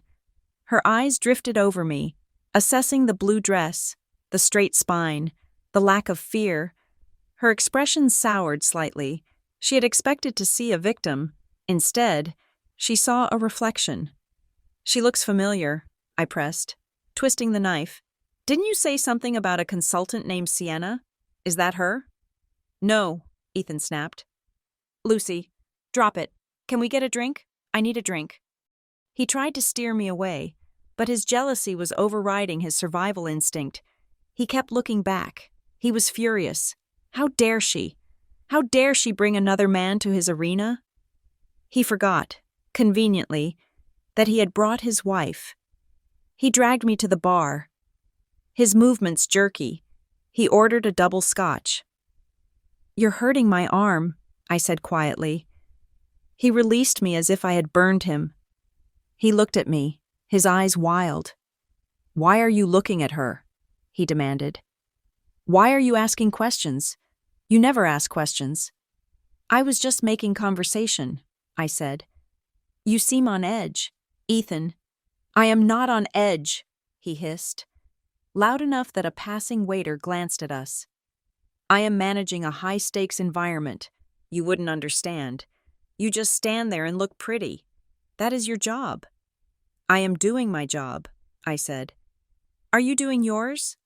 He glared at me. "What is that supposed to mean?" It means you are sweating, I said, handing him a cocktail napkin. And it doesn't look like success. It looks like guilt. Ethan stared at me. For a moment, I saw genuine fear behind the anger. He didn't know this Lucy. He didn't know the woman who could verbally slap him in public without raising her voice. I need some air, he said. Stay here. Don't talk to anyone. He turned and marched toward the terrace doors. I waited exactly 10 seconds. Then I placed my glass on the bar and followed him. The terrace was crowded, but there were shadows near the stone balustrades where the smokers and the conspirators gathered. I didn't see Ethan immediately. I moved through the crowd, my blue dress blending into the night. Then I heard her voice. It was a voice that sounded like crushed glass wrapped in velvet. You are pathetic. I stopped. I pressed myself against a stone pillar, hidden by a large potted fern. What were you thinking? Ethan's voice was a harsh whisper. Bringing him here? Are you trying to humiliate me? I am trying to motivate you, darling, Sienna replied. You are moving too slow. 90 days? I am bored. I can't move faster, Ethan pleaded. The audit is crawling. And Lucy? She's acting strange. I think she suspects something. She suspects nothing, Sienna scoffed. She is a housewife. Ethan, she is probably wondering if she left the oven on. You give her too much credit because you are terrified of conflict. I am not terrified, Ethan insisted, though his voice wavered. Then finish it, Sienna commanded. Her tone dropped, losing the playful edge and becoming purely menacing. Obsidian Capital owns the note on her parents' house, Ethan, but I control Obsidian. If you don't file the final asset disclosures by Friday, I will call in the loan myself. I will evict her parents before you even get the divorce decree. I put a hand over my mouth to stifle a gasp, not of fear, but of shock at the sheer malice. She wasn't just using him, she was blackmailing him. You wouldn't, Ethan said. Try me, Sienna hissed. I want that company. Ethan, I want the shell accounts funded, and I want you to stop playing house with that woman. If you don't clean up your mess, I will release the emails. I will send the files to the SEC myself. I will watch you go to prison, and I will find another husband before the trial starts. Sienna, please, Ethan begged. I love you. Then prove it, she said. Destroy her. Don't wait 3 months. Do it now. I heard the click of heels walking away. I waited until Ethan's heavy, ragged breathing faded as he moved back toward the party. I stood alone in the shadows. My heart was pounding. But it was a steady, rhythmic beat. They were eating each other. The alliance was fracturing. Sienna was greedy, and Ethan was weak. I walked back into the gala. The room seemed brighter, louder. I scanned the crowd for Ethan. He was by the bar again, downing another drink. He looked broken. But then, the room shifted again. This time, it wasn't a ripple. It was a parting of the seas. Near the entrance, the crowd had stepped back to create a wide circle. In the center of that circle stood Rowan Vale. He shouldn't have been there. This was an arts gala, and Rowan Vale was a man who only attended closings and board meetings. He was wearing a tuxedo that made every other man in the room look like they were wearing a rental. He stood with his hands in his pockets, looking bored, looking dangerous. He wasn't looking at the art. He wasn't looking at the mayor, who was trying to catch his eye. He was looking directly across the room at Ethan. I saw the moment Ethan saw him. Ethan froze. The glass halfway to his mouth stopped. His eyes widened. He looked like a deer that had just realized the headlights belonged to a semi-truck. Rowan didn't smile. He didn't wave. He simply held Ethan's gaze. It was a look of absolute, crushing dominance. It was a look that said, I see you, I know what you are, and I am coming. Then, Rowan's eyes shifted. He found me in the crowd. For a split second, the mask slipped. He gave me the slightest nod, a microscopic acknowledgement. Stay the course. Then he turned and walked out. He had been there for less than 2 minutes. He hadn't spoken a word, but he had just detonated a bomb in my husband's psyche. I walked over to Ethan. He was trembling, visibly trembling. "Who was that?" I asked, feigning ignorance again. "That man. He was looking right at you." "Rowan Vale," Ethan whispered. The name sounded like a curse. "The investor?" I asked. "Is he a friend?" "No," Ethan said. He put his glass down on the bar. It rattled against the marble. "We need to go. Now." "But we haven't spoken to the venture capitalists," I said. "Forget them," Ethan snapped. He grabbed my arm. Hard. "We are leaving." The ride home was silent. The rain lashed against the windows of the Mercedes. Ethan drove too fast. He kept checking the rearview mirror, as if he expected Rowan Vale to be following us in a black helicopter. I sat in the passenger seat, watching him unravel. The paranoia was setting in. He was fighting a war on two fronts. Sienna was threatening him from behind, and Rowan was looming in front of him, and he thought I was the only safe harbor he had left. We pulled into the garage of our building. Ethan turned off the engine, but he didn't open the door. He sat there in the dark, gripping the steering wheel until his knuckles were white. "Lucy," he said. "Yes, Ethan?" He turned to face me. The shadows cut across his face, making him look old and haggard. "You've been acting different," he said. "Tonight, the dress, the questions, the way you stood there." "I told you," I said calmly. "I'm just trying to be the wife you need." "Are you?" he asked. His voice was low, laced with a sudden, sharp suspicion. He leaned closer. "Sienna, that woman in red, she looked at you like she knew you, and you looked at her like you knew her." "I told you I didn't," I lied. "I don't believe you," Ethan whispered. He reached out and grabbed my chin, forcing me to look him in the eye. "You're hiding something, aren't you?" My heart slammed against my ribcage. This was the danger point. If he realized I knew, he would panic. He would drain the accounts tonight. He would flee. I forced myself to relax. I forced myself to look at him with confusion, not defiance. "Hiding something?" I repeated. "Ethan, you're drunk." "Tell me," he shouted, his voice echoing in the concrete garage.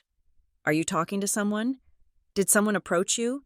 Did Rowan Vale talk to you?" I looked at him. I saw the terror in his eyes. He wasn't accusing me of cheating. He was accusing me of treason. I reached up and gently removed his hand from my face. "Ethan," I said, my voice soft, almost pitying. "The only thing I am hiding is that I booked a surprise for you." He blinked. The anger faltered. "What?" "For our anniversary," I said. "Next weekend. I know you said you have to work, but I was hoping maybe we could go away. I was looking at Napa." The word hit him like a physical blow. Napa, the place he was taking Sienna. He recoiled, guilt washing over his face, instantly extinguishing the suspicion. He thought I was planning a romantic gesture while he was planning a betrayal. The cognitive dissonance paralyzed him. "Oh," he said. "Oh, Lucy." He slumped back in his seat. He covered his face with his hands. "I'm sorry," he mumbled through his fingers. "I'm just the stress, the company. I'm losing my mind." "It's okay," I said, reaching out to pat his shoulder. "Let's go upstairs. You need sleep." "Yeah," he said weakly. "Sleep." We got out of the car. He walked heavily toward the elevator. I followed him, my blue silk dress swishing around my ankles. He thought he had caught me, but he had only caught his own reflection in the mirror I was holding up. "You're hiding something, aren't you?" he had asked. I smiled in the darkness behind his back. "Yes, Ethan, I am hiding a knife, and I'm just waiting for you to turn your back one last time." The storm that hit Seattle that Tuesday was historic. The weathermen had called it a bomb cyclone, a term that felt fitting for the state of my life. The wind was howling against the 45th floor, making the glass walls of our apartment groan under the pressure.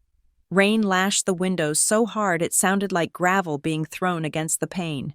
At 9 o'clock, the power grid in Belltown failed. The lights in the apartment flickered once, twice, and then died, plunging the world into an absolute, suffocating darkness. The hum of the refrigerator, the whir of the HVAC, the ambient noise of the city, it all vanished instantly, replaced by the roar of the wind outside. I was in the living room, sitting on the sofa with my laptop. I had been careless. I had grown confident. For 8 days, I had played the role of the submissive wife so perfectly that I had forgotten that the enemy was sleeping down the hall. I was reviewing a file Rowan had sent me via the secure server. It was a draft of the motion we planned to file on day 90. It was titled Motion for Emergency Asset Preservation and Appointment of Receiver. When the power cut, the Wi-Fi router died instantly. My laptop, running on battery, remained the only source of light in the room. The screen cast a ghostly, blue-white pallor over my face and the coffee table. I reached out to close the lid, to plunge myself into the safety of the dark, but I was too slow. "Lucy?" Ethan's voice came from the hallway. He wasn't asleep. The sudden silence of the building had woken him, or perhaps he had been lying there awake, worrying about his margins. I slammed the laptop shut. The room went pitch black. "I'm here," I said, my voice steady. "Just a power outage. The emergency generators should kick in for the elevators in a minute." I heard his footsteps on the hardwood floor. They were fast, agitated.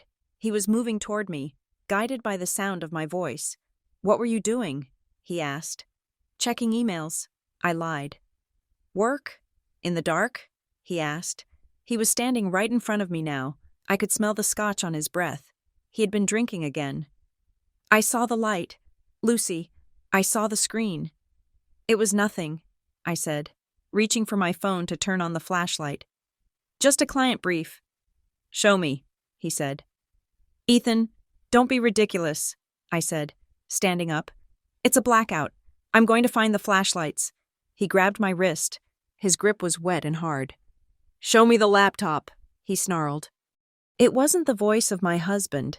It was the voice of a man who was drowning and looking for something to pull down with him. The paranoia that had started at the gala had festered.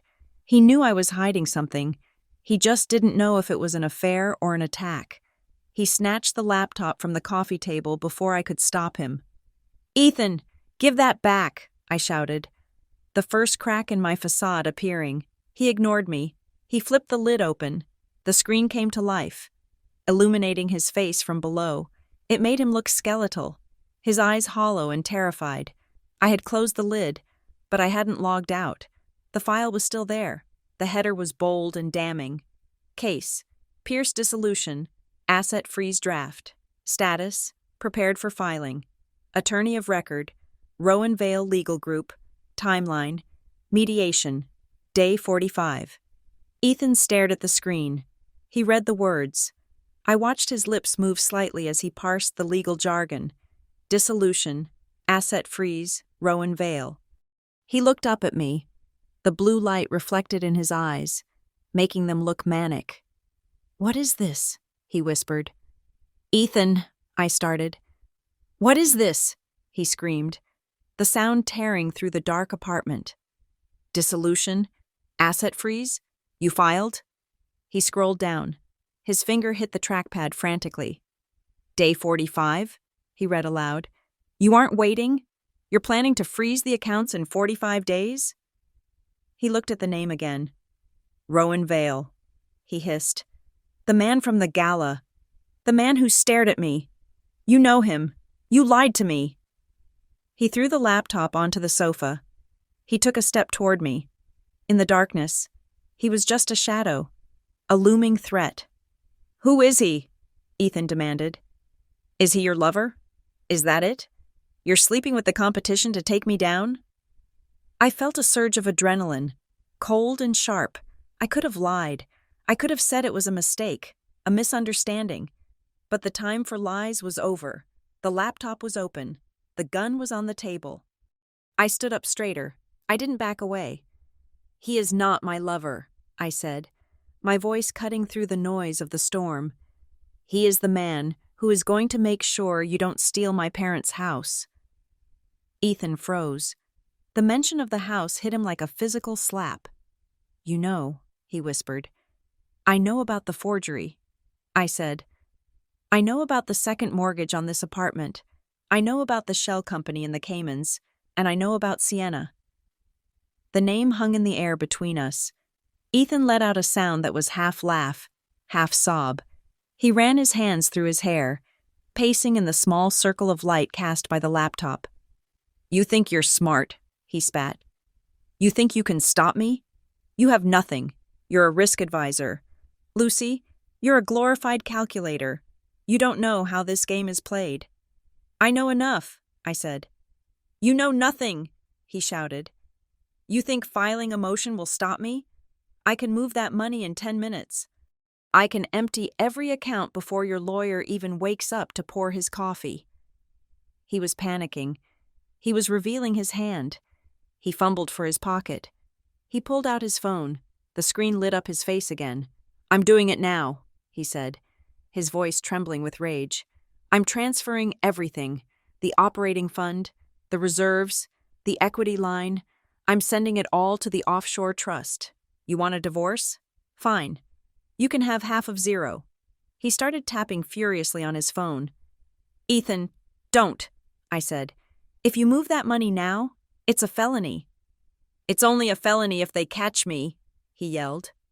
And by the time they subpoena the records, I'll be in a jurisdiction that doesn't extradite for white-collar crime.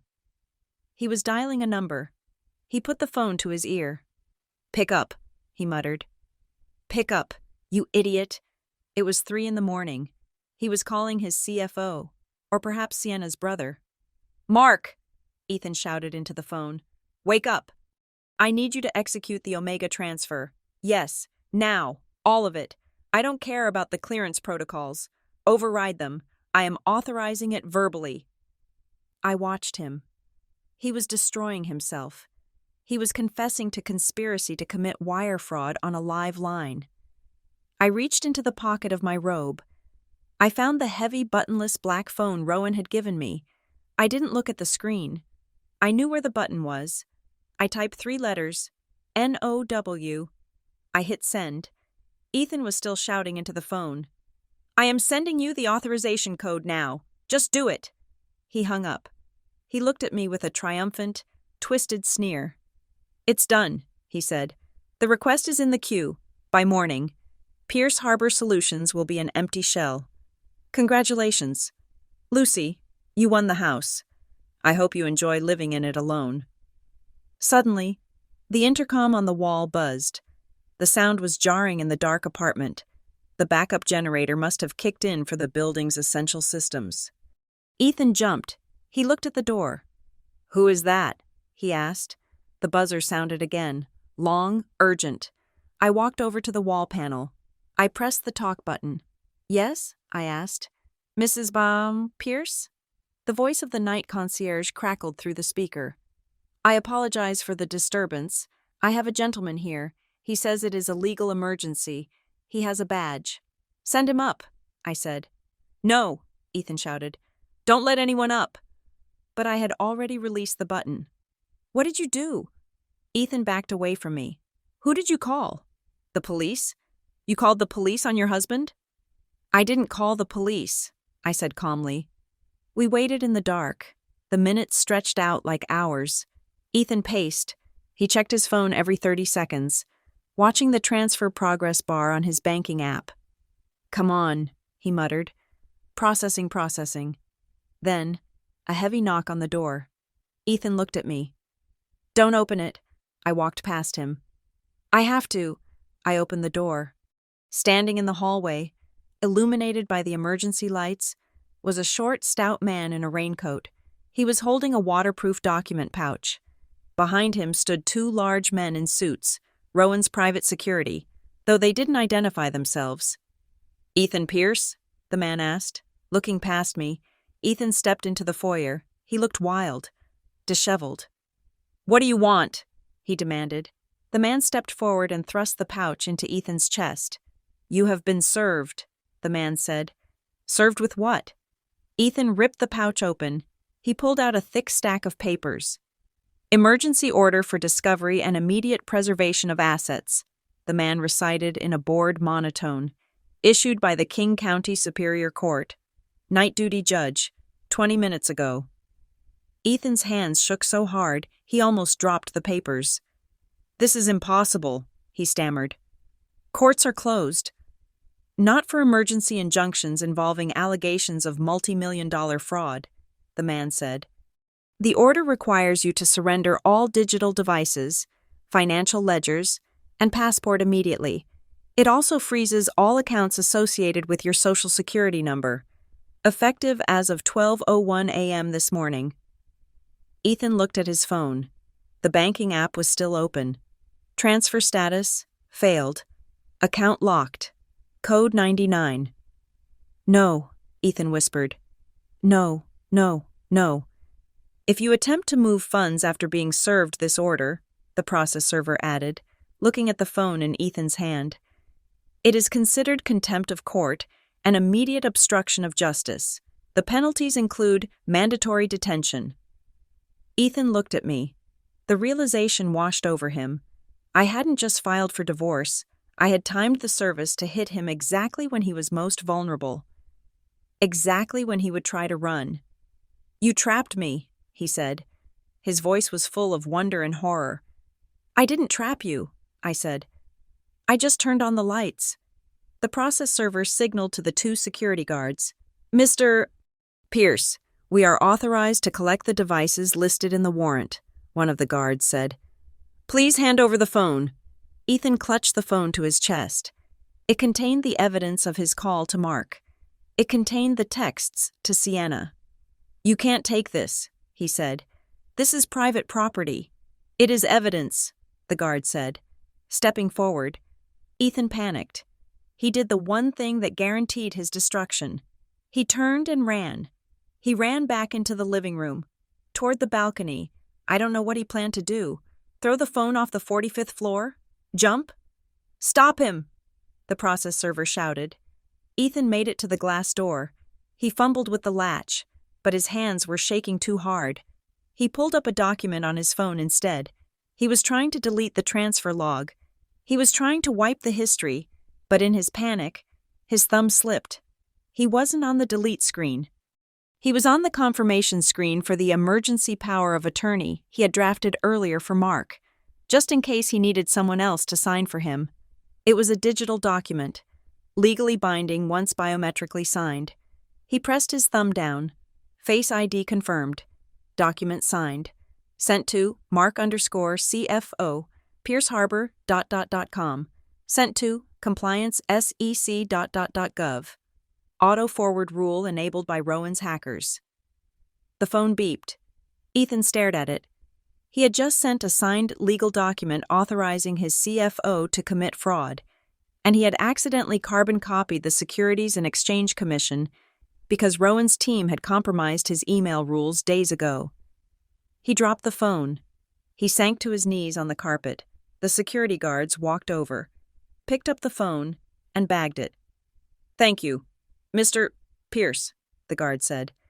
The process server looked at me. Miss White, we will need you to vacate the premises for the forensic sweep. We have a hotel arranged for you. I nodded. I looked at Ethan. He was curled up on the floor, weeping. He wasn't crying for our marriage. He wasn't crying for me. He was crying because he knew he was poor. My burner phone buzzed in my pocket. I pulled it out. It was a message from Rowan. Don't wait 3 months. Tonight he just gave us everything. I looked at the message, then down at my husband. I didn't wait, I whispered. I walked into the bedroom, packed my bag in the dark, and walked out the front door without looking back. The storm was still raging outside, but for the first time in 5 years, the air around me felt completely clear. The days following the storm were a blur of legal maneuvering and high-stakes theater.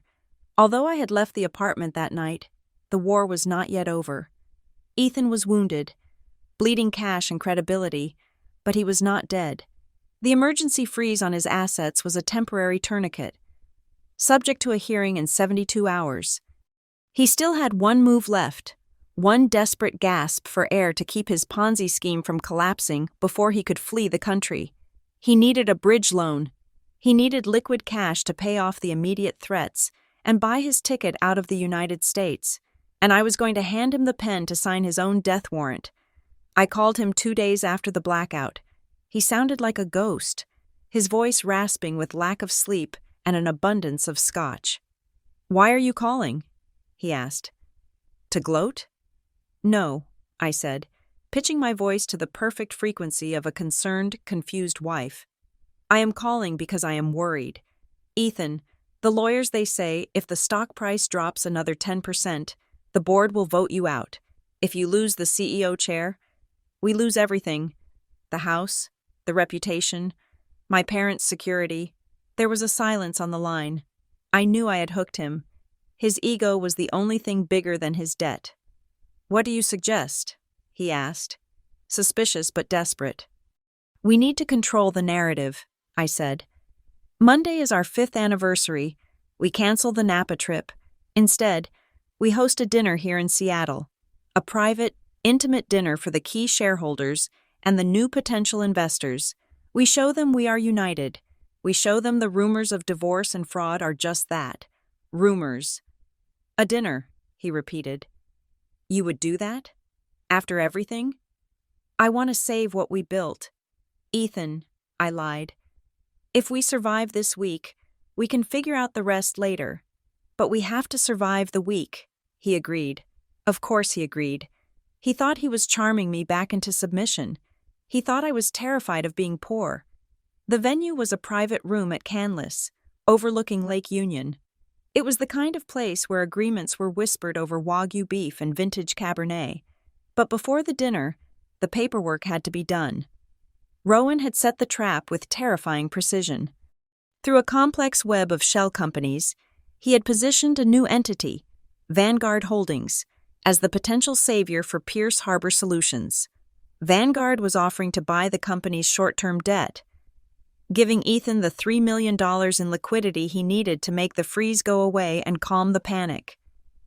Ethan thought Vanguard was a group of foreign investors. He didn't know Vanguard was Rowan Vale. On the afternoon of the dinner, I met Ethan at his office. The air conditioning was humming, but he was sweating. Sienna had been texting him all morning. I knew this because I had cloned his phone. "Sienna, sign the deal. Ethan, Obsidian needs the collateral. If you don't get that cash, we are both finished." Sienna thought she was winning. She thought this new loan would flow through Ethan and into her pockets at Obsidian Capital. She pushed him to accept the terms, blinding herself to the fine print because she was too hungry for the payout. "Here is the term sheet," Ethan said, sliding a thick document across his desk. "It's standard, high interest, but short term. Once the accounts unlock next week, I pay it back." "Let me look," I said. I pretended to read it. I furrowed my brow. I tapped the paper. "This clause here," I said, pointing to a paragraph on page 40, "the change of control trigger." Ethan waved a hand. "Boilerplate. It just means if I sell the company. The loan is due. I'm not selling." "Actually," I said, my heart beating steady and slow, "it says if there is any material change in the executive structure or a filing of insolvency, the debt converts immediately to equity, and the lender takes controlling interest of the board." "It won't happen," Ethan said. "I am the executive structure. Just sign the spousal consent. Lucy, we have to leave for dinner in an hour." He was so arrogant. He didn't read the definitions. He didn't realize that material change included a court-ordered investigation, which was already in motion. He didn't realize that by signing this, he wasn't borrowing money. He was handing the keys of his kingdom to Rowan Vale. I picked up the pen. "Okay," I said. "For us," I signed. Ethan signed. He exhaled. A long, shuddering breath. He thought he had just saved his life. He picked up his phone and texted Sienna. "Done. Money lands tomorrow. We are clear." He had no idea. The dinner that night was a masterclass in deception. I wore a dress of pale gold, the color of a trophy. Ethan wore his best suit, his smile plastered on like a mask. The room was filled with 12 men, shareholders, board members, and the representatives from Vanguard Holdings, who were actually Rowan's forensic auditors in disguise. The wine flowed. Ethan drank, with every glass. His shoulders dropped. With every glass, the fear receded and the arrogance returned. I sat beside him, playing the perfect hostess. I touched his arm. I laughed at his jokes. I refilled his glass. "To Pierce Harbor," one of the board members toasted. "And to surviving the storm." "To the storm!" Ethan laughed, raising his glass high. "It takes more than a little rain to drown us. We have reserves. We have contingencies." He leaned in toward the man on his left, a nervous investor named Mr. Katz. "People panic too easily," Ethan said, his voice dropping to a conspiratorial slur. "They see a little regulatory inquiry and they run. Me? I plan. I have accounts that the auditors don't even know the country codes for." My hand was under the table. I tapped the screen of my phone. Record. "Really?" Mr. Katz asked, eyeing Ethan nervously.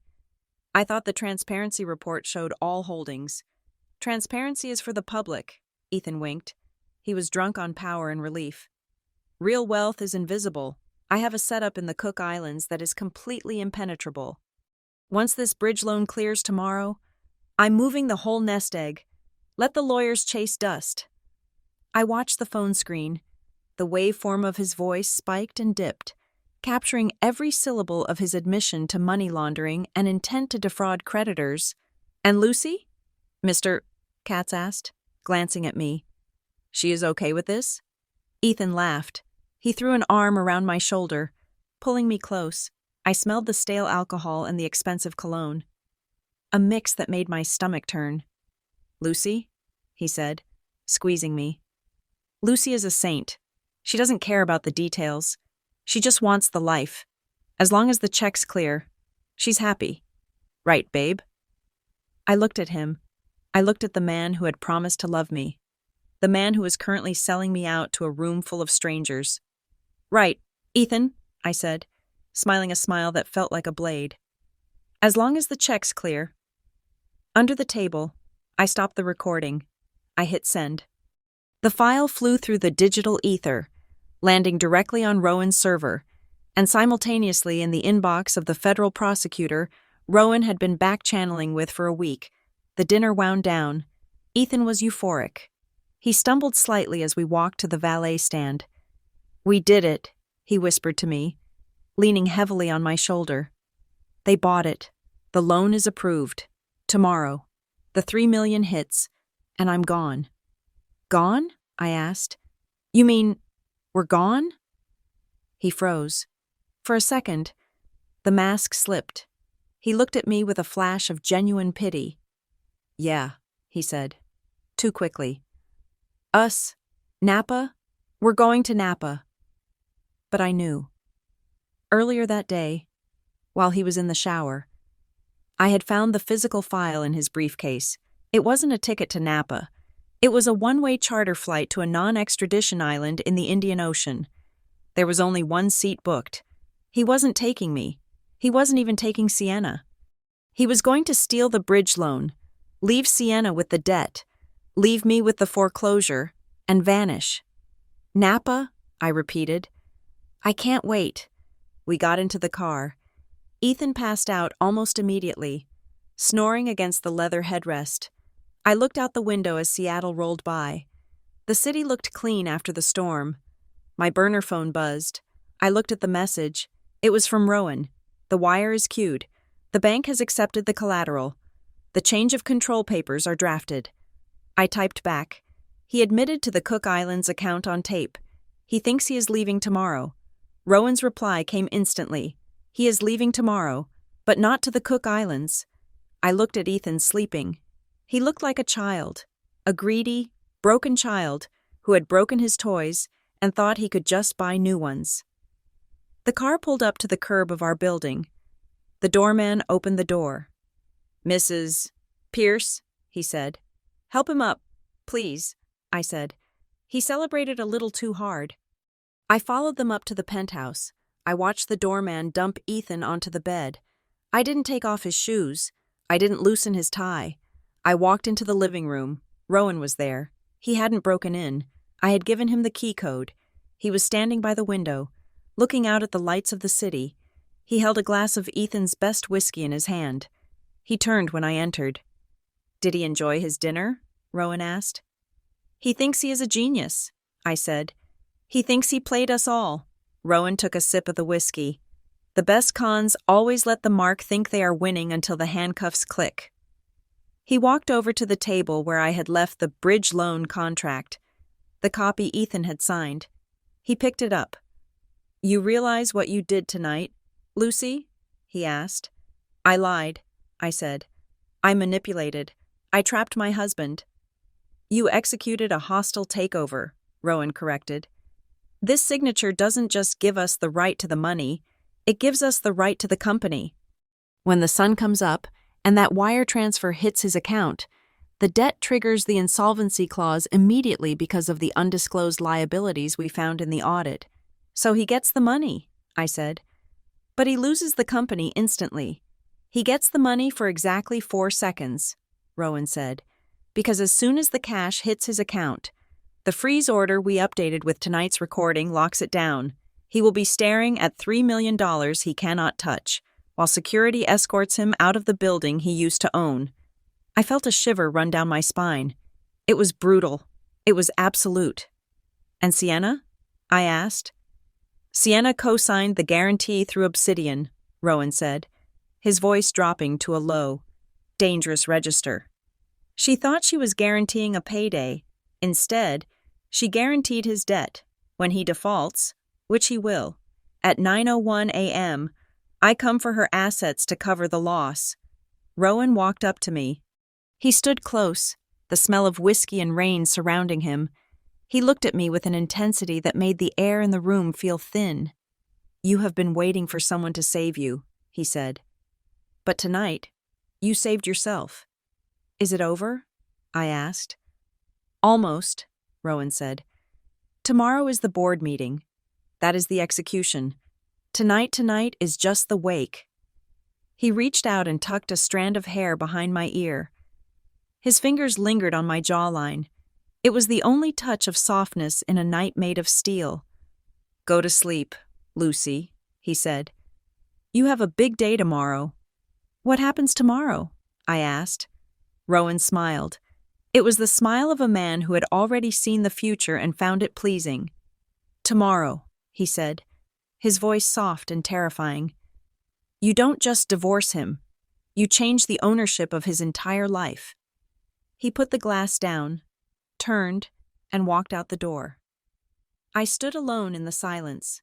I looked at the bedroom door where Ethan was sleeping. I went to the guest room. I didn't sleep. I laid in the dark, watching the clock tick, tick, tick, tick. 90 days? No, the clock had run out. The conference room at the Hyatt Regency in Bellevue was wrapped in glass, offering a view of the city that looked scrubbed clean by the morning sun. It was 10 o'clock on a Monday. To my husband, Ethan Pierce, this was the start of his new life. To me, it was the execution date I had been planning for 89 days. Ethan adjusted his tie in the reflection of the window. He looked rested. The panic of the last week smoothed over by the assurance that $3 million was currently wiring its way into his account from Vanguard Holdings. He turned to the gathered board members, 6 men in gray suits who looked tired and anxious. "Gentlemen," Ethan said, clapping his hands together, "I know the last few weeks have been turbulent, but I am pleased to announce that the liquidity crisis is over. We have secured a strategic partnership with Vanguard Holdings. The funds are clearing as we speak. Pierce Harbor Solutions is safe." He looked at me. I sat at the far end of the table, dressed in a white suit that felt like armor. I offered him a small, tight smile. He took it as support. He didn't know it was the smile of a coroner standing over a corpse. "Excellent news."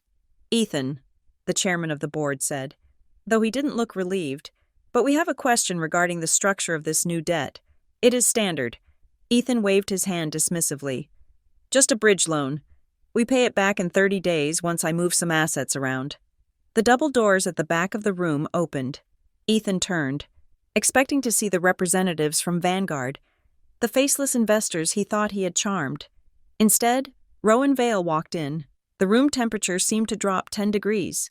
Rowan was flanked by 3 lawyers and a forensic accountant pushing a cart loaded with boxes. He did not look like an investor. He looked like a judge who had already written the sentence.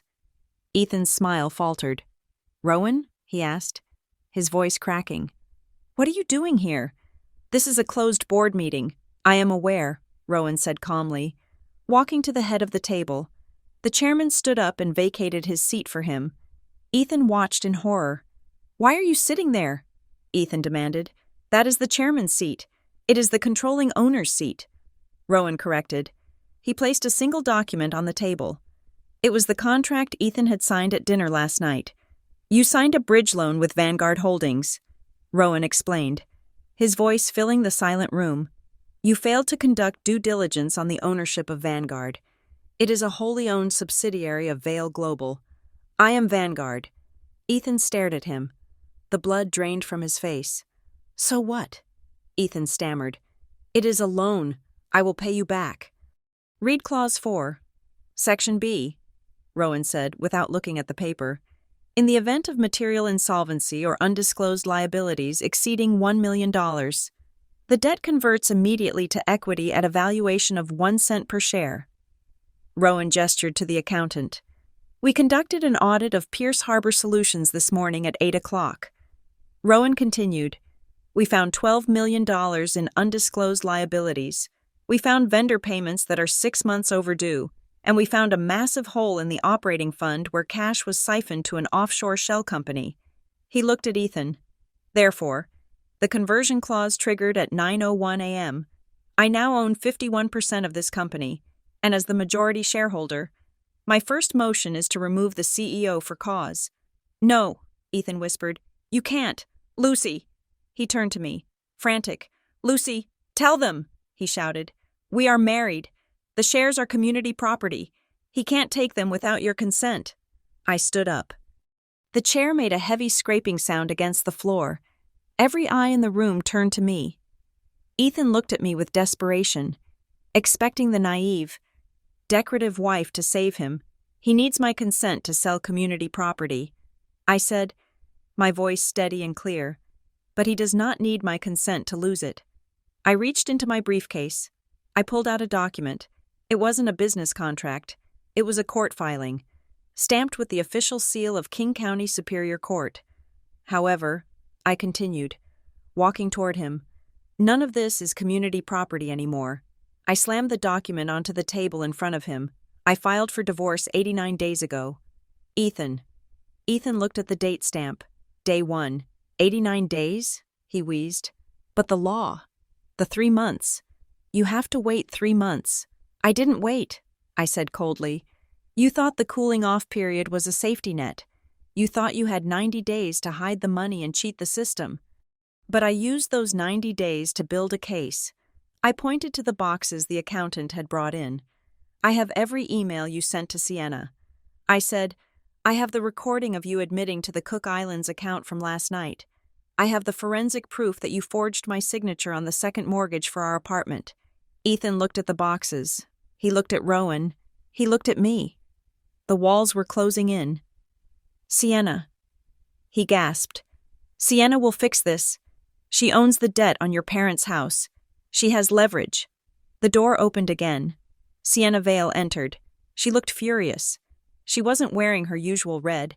She was wearing a raincoat, and her hair was disheveled. She marched straight up to Ethan. "You idiot!" she screamed. She slapped him across the face. The sound echoed like a gunshot. "You told me the bridge loan was safe," she yelled. "You told me the money was coming to Obsidian." Rowan cleared his throat. "Sienna," he said. Sienna froze. She turned slowly to look at her husband. Rowan held up a blue folder. "We need to talk about the morality clause in our prenuptial agreement," Rowan said pleasantly. "Specifically, the section regarding public acts of moral turpitude that damage the Vale brand." Sienna paled. "I didn't do anything public. You co-signed a fraudulent loan with a man who is currently under investigation by the SEC," Rowan said, "and you used my name to leverage a predatory loan against an elderly couple. It is all in the public record as of this morning." He tossed the folder toward her. "You are in breach. Sienna, The alimony is void. The settlements are void. And since you used your personal assets to guarantee Obsidian's position in this mess, and Obsidian just lost its principal investment in Pierce Harbor, well, Rowan didn't finish the sentence. He didn't have to. Sienna did the math. She wasn't just divorced. She was destitute. She looked at Ethan with pure hatred. "You ruined me," she hissed. Ethan ignored her. He was looking at me. He was crying now. Ugly, gasping sobs. He reached out to grab my hand, but I stepped back. "Lucy, please," he begged. "I'm sorry. I got lost. I was stressed. The company was in trouble and I made bad choices. But I love you. We can fix this. We can start over." He looked around the room, as if looking for an exit. "I never meant to hurt you," he sobbed. "It was just business. It was just stress relief. I never loved her like I love you. I never betrayed our hearts." I looked down at him. I looked at the man I had wasted 5 years on. The man who had called me decorative. The man who had tried to steal my parents' home. I leaned in close, so only he could hear the final verdict. "You don't get it." "Ethan," I said softly. I pointed to the stack of evidence on the table. "I could have forgiven a mistress," I said. "I could have forgiven a moment of weakness." My eyes locked onto his, hard as diamonds. "You didn't betray me in bed." "Ethan, you betrayed me in the ledger." I straightened up and turned to the security guards waiting by the door. "Get him out of my sight." 2 guards stepped forward. They hoisted Ethan up by his arms. He was limp, defeated, babbling nonsense about interest rates and Napa Valley. They dragged him out of the room, past the stunned board members, past the furious Sienna, and out of my life. Sienna stood there, shaking. "Get out," Rowan said to her. She looked at him, then at me. She saw the united front. She saw the power. She turned and fled, her heels clicking frantically on the marble floor. The room was silent. Rowan stood up. He buttoned his jacket. "Gentlemen," he said to the board, "meeting adjourned." I walked out of the hotel and into the cool Bellevue air. The sun was shining. The rain had finally stopped. I took a deep breath. It tasted like freedom. 3 weeks later, I stood on the porch of the Queen Anne house. My father was in the garden, pruning the roses. He waved at me. He didn't know the war that had been fought to keep him there. He just knew the mortgage had been mysteriously paid off by a benefactor. I looked at the alert on my phone. Transfer complete. $150 million. The trust had cleared. The money was mine, not Ethan's, not community property. Mine. I had already set up the foundation, the White Fund. It would provide legal and financial aid to women trapped in coercive financial control. I was going to build an army of women who knew how to read ledgers. A black car pulled up to the curb. Rowan Vale stepped out. He wasn't wearing a suit today. He was wearing jeans and a cashmere sweater. He looked younger, lighter. The merger had gone through. Sienna was gone, living in a small apartment in Ohio, fighting a mountain of lawsuits. Ethan was awaiting trial for wire fraud, unable to make bail. Rowan walked up the steps. He stood next to me, looking out at the garden. "You look good." "Lucy," he said.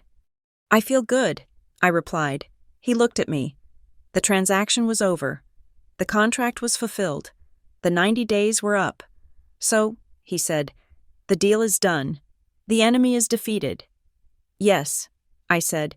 He hesitated. For the first time since I met him, the man who knew everything seemed unsure. "Where does that leave us?" he asked. I looked at him. I remembered the way he had held me when the wine spilled. I remembered the way he had looked at me across the boardroom. I remembered the armor he had given me when he thought he might lose.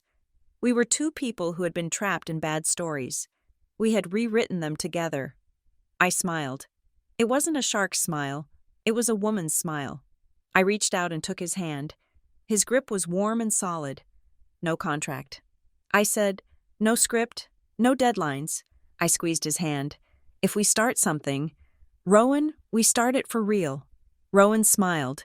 It was the first genuine, unburdened smile I had ever seen on his face. "For real," he agreed. He didn't let go of my hand. And for the first time in 90 days, I wasn't counting the seconds. I was just living them. Thank you so much for listening to this story. That was a wild ride, wasn't it? I would love to know where you are tuning in from today. Are you listening from a rainy city like Seattle or somewhere sunny? Drop your location in the comments below so we can say hi. And if you enjoyed seeing Lucy take down her husband with nothing but a spreadsheet and a spine, please make sure to subscribe to Leona Revenge Stories, smash that like button, and hit the hype button to help this story reach even more people. Your support means the world to me. See you in the next drama.